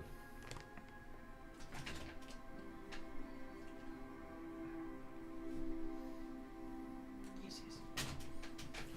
Scurries along, and with a pace that is rather swift for a hobbit and very slow for you guys. The feet are moving, and he's pushing along, and you guys are just a steady, faster than walking speed. The horse is being towed behind, and you get to what is a nice like hill, large side that has two large windows that are cut into it, and a singular rounded like oaken wooden door with a knob in the center. And he comes strolling up, and before he can get his knuckles onto the door swings open. What are you doing bringing these over here? Don't show my place as if it's a place to be. Why, Miss Brandy, they have venison and coin. And just like a few gold coins in my hand. I'll be the judge of that. Give her one coin so she can look at it. Okay. How many nights? Just the one. He looks at Joe. You'll have to crouch. We had suspected. and goes, this way. And she starts to show you guys inside, and it is very much a low ceiling, not very large. You're like bent over, kind of scurrying through. Watch, roll deck save to avoid the chandelier. I feel like I would have gotten distracted at the door trying to figure out what the deal is with the knob. Why is it in the center? How does it work? What is going on? All the questions. Elmir. It's not polite to stare. Stop staring at the door. It's a door. It's not polite. But how does it not? But how does it work? I just like running pulling him away as he's doing that. Let me look at it. 9. Oh, deck save. As the chandelier swings, and just what you get? 7. It is just like one into the other pendulum going. I got a 12. Do I miss it with a 12? No, you're good. You're good. You're good. So, It's like, you kind of catch it, move it aside, and it kind of hits the next. And he runs into it as I'm pulling him. I'm like, seriously, what are you talking about? What? And I duck and it hits him. And it's about that you guys have now cleared the entryway. It says, watch your heads. And brought into a very cozy arrangement with 2 rooms and 2 beds too small and no other bed inside. Is the room at least big enough for us? It is not to stand, but hunched over or crouched down, you're fine. This, it's quite cozy.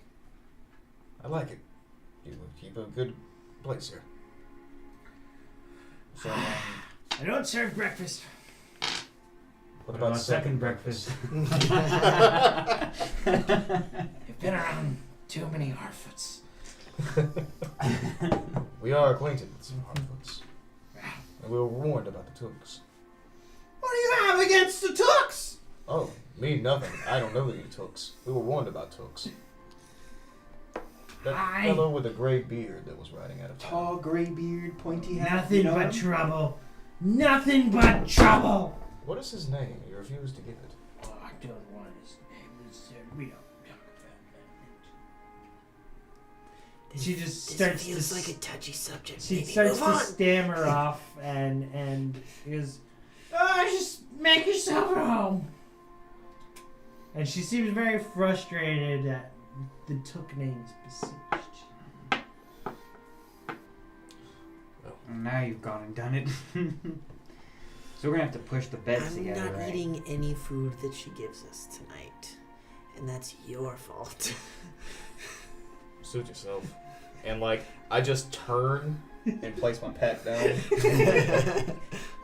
It's like, well, I'm sleeping on this side of the room. As you guys get the first taste of entrance into the Shire, the world here is different. It has a different pace. It has a different mood and feeling. A serenity, a blissful ignorance of the world outside, a happiness and small town bitterness at the same time.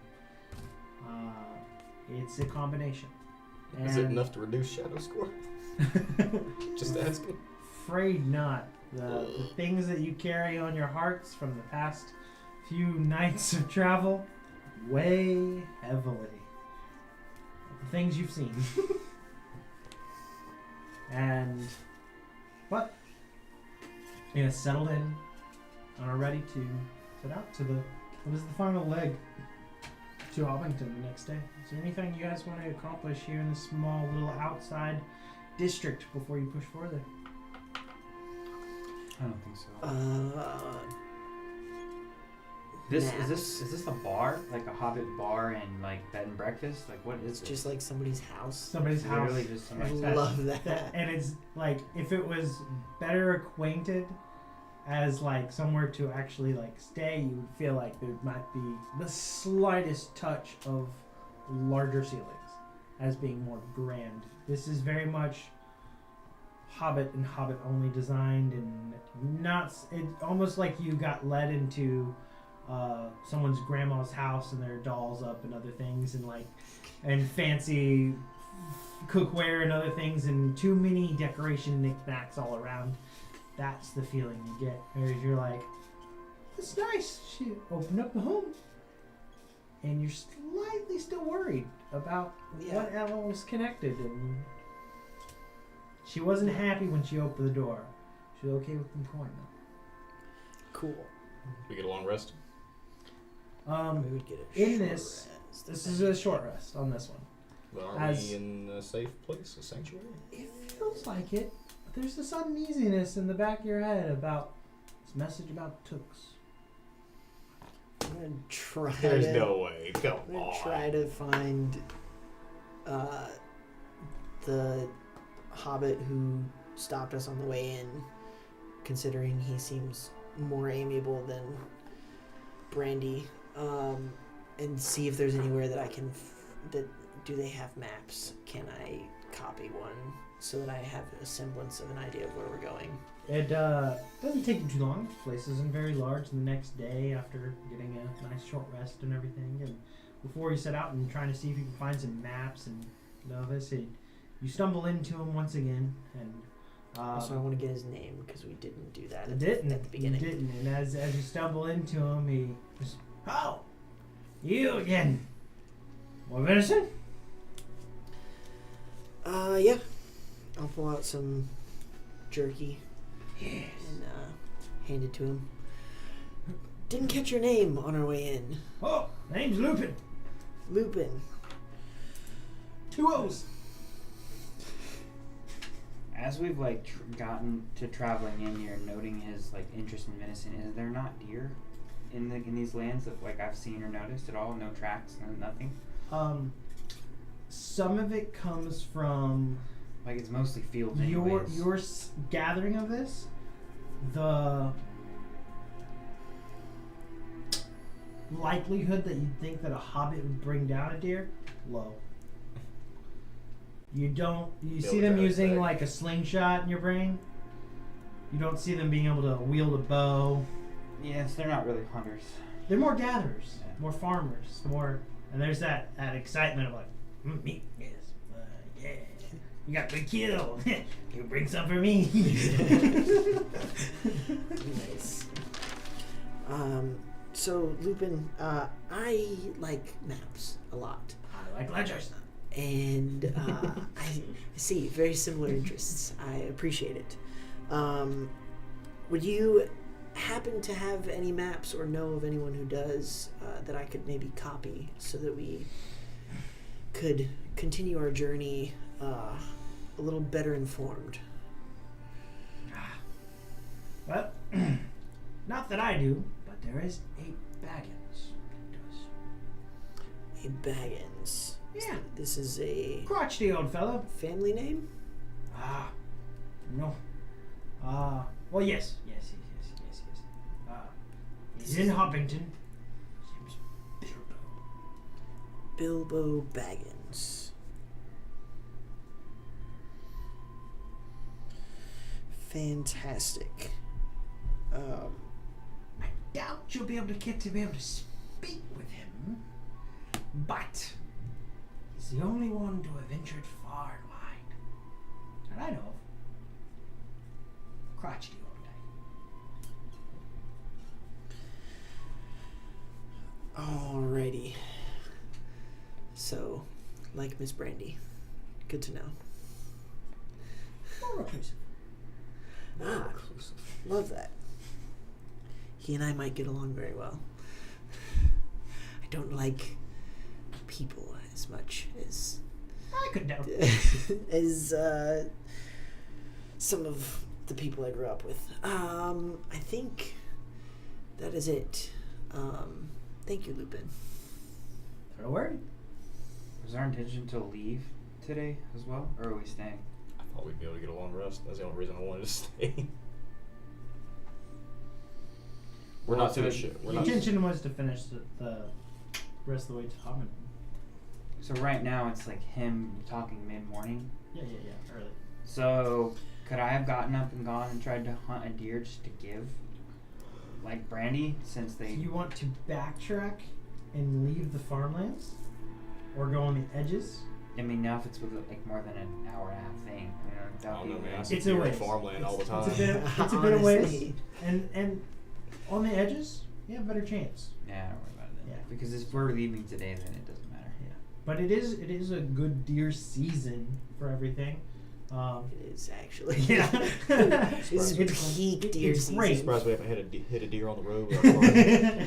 It's been great, and that's why y'all haven't had any issue with hunting really thus far. It feels like, but from the open lands and with the river being the passageway there, there's some defining difference there that on your way in, not too much close within that range. Your comfort level would be only the ever outside of that. So, but it's further than what would be comfortable to travel and back before setting out further in. But if you wanted to give away what you have, you could. Yeah, But you I had- think we that should was a leave good them. amount. We should leave them something since they let us Just stay. leave them your last kill. I mean, you kill something every time you go out and hunt anyway. Yeah, I'll leave them like what would be like the shoulders and backstrap of a full deer, basically. We'll say about 9 to 12 portions worth. Sure, and just as a thank you Yeah. and So apology for just the mark off like 3. besmirking the toop name that my friend did. There is. I didn't even say it. I said someone told us about Yeah, it. there just seems to be like Someone this told me you were chip ugly. It still hurts. on the shoulder, you know, of like, we're talking about trouble, and just this general bit of bickering and such. As you guys push forward to Hobbington and head along the way, down the road it winds through the hills. The road goes ever on. And if you knew any songs for travel, this would be the most appropriate time. But I think one of you are musically inclined, right? No? Not Anybody? a single one of us. Not a single one. No. Mm-mm. That was gonna be Maddox's. And with that, what feels to be the most fitting time for some kind of musical entourage as you move along this way, can't help but whistle it too. And that's where we'll end off tonight. So you guys have made it to the Shire through some harrowing We all encounters. Should We go ahead all and make our, like, lived. fatigue saves and all that, so we don't forget. No, it's alright. We got it logged there. We'll make them next after we kind of come into it. But with that, thank you guys all for joining us on this adventure episode. Excited to see where the next one leads. Hope you guys all have a great night. Deuces. Deuces. I'm about to the point where I'm gonna have to rewrite my sheet because I keep having to Same. erase and remark things. Yep.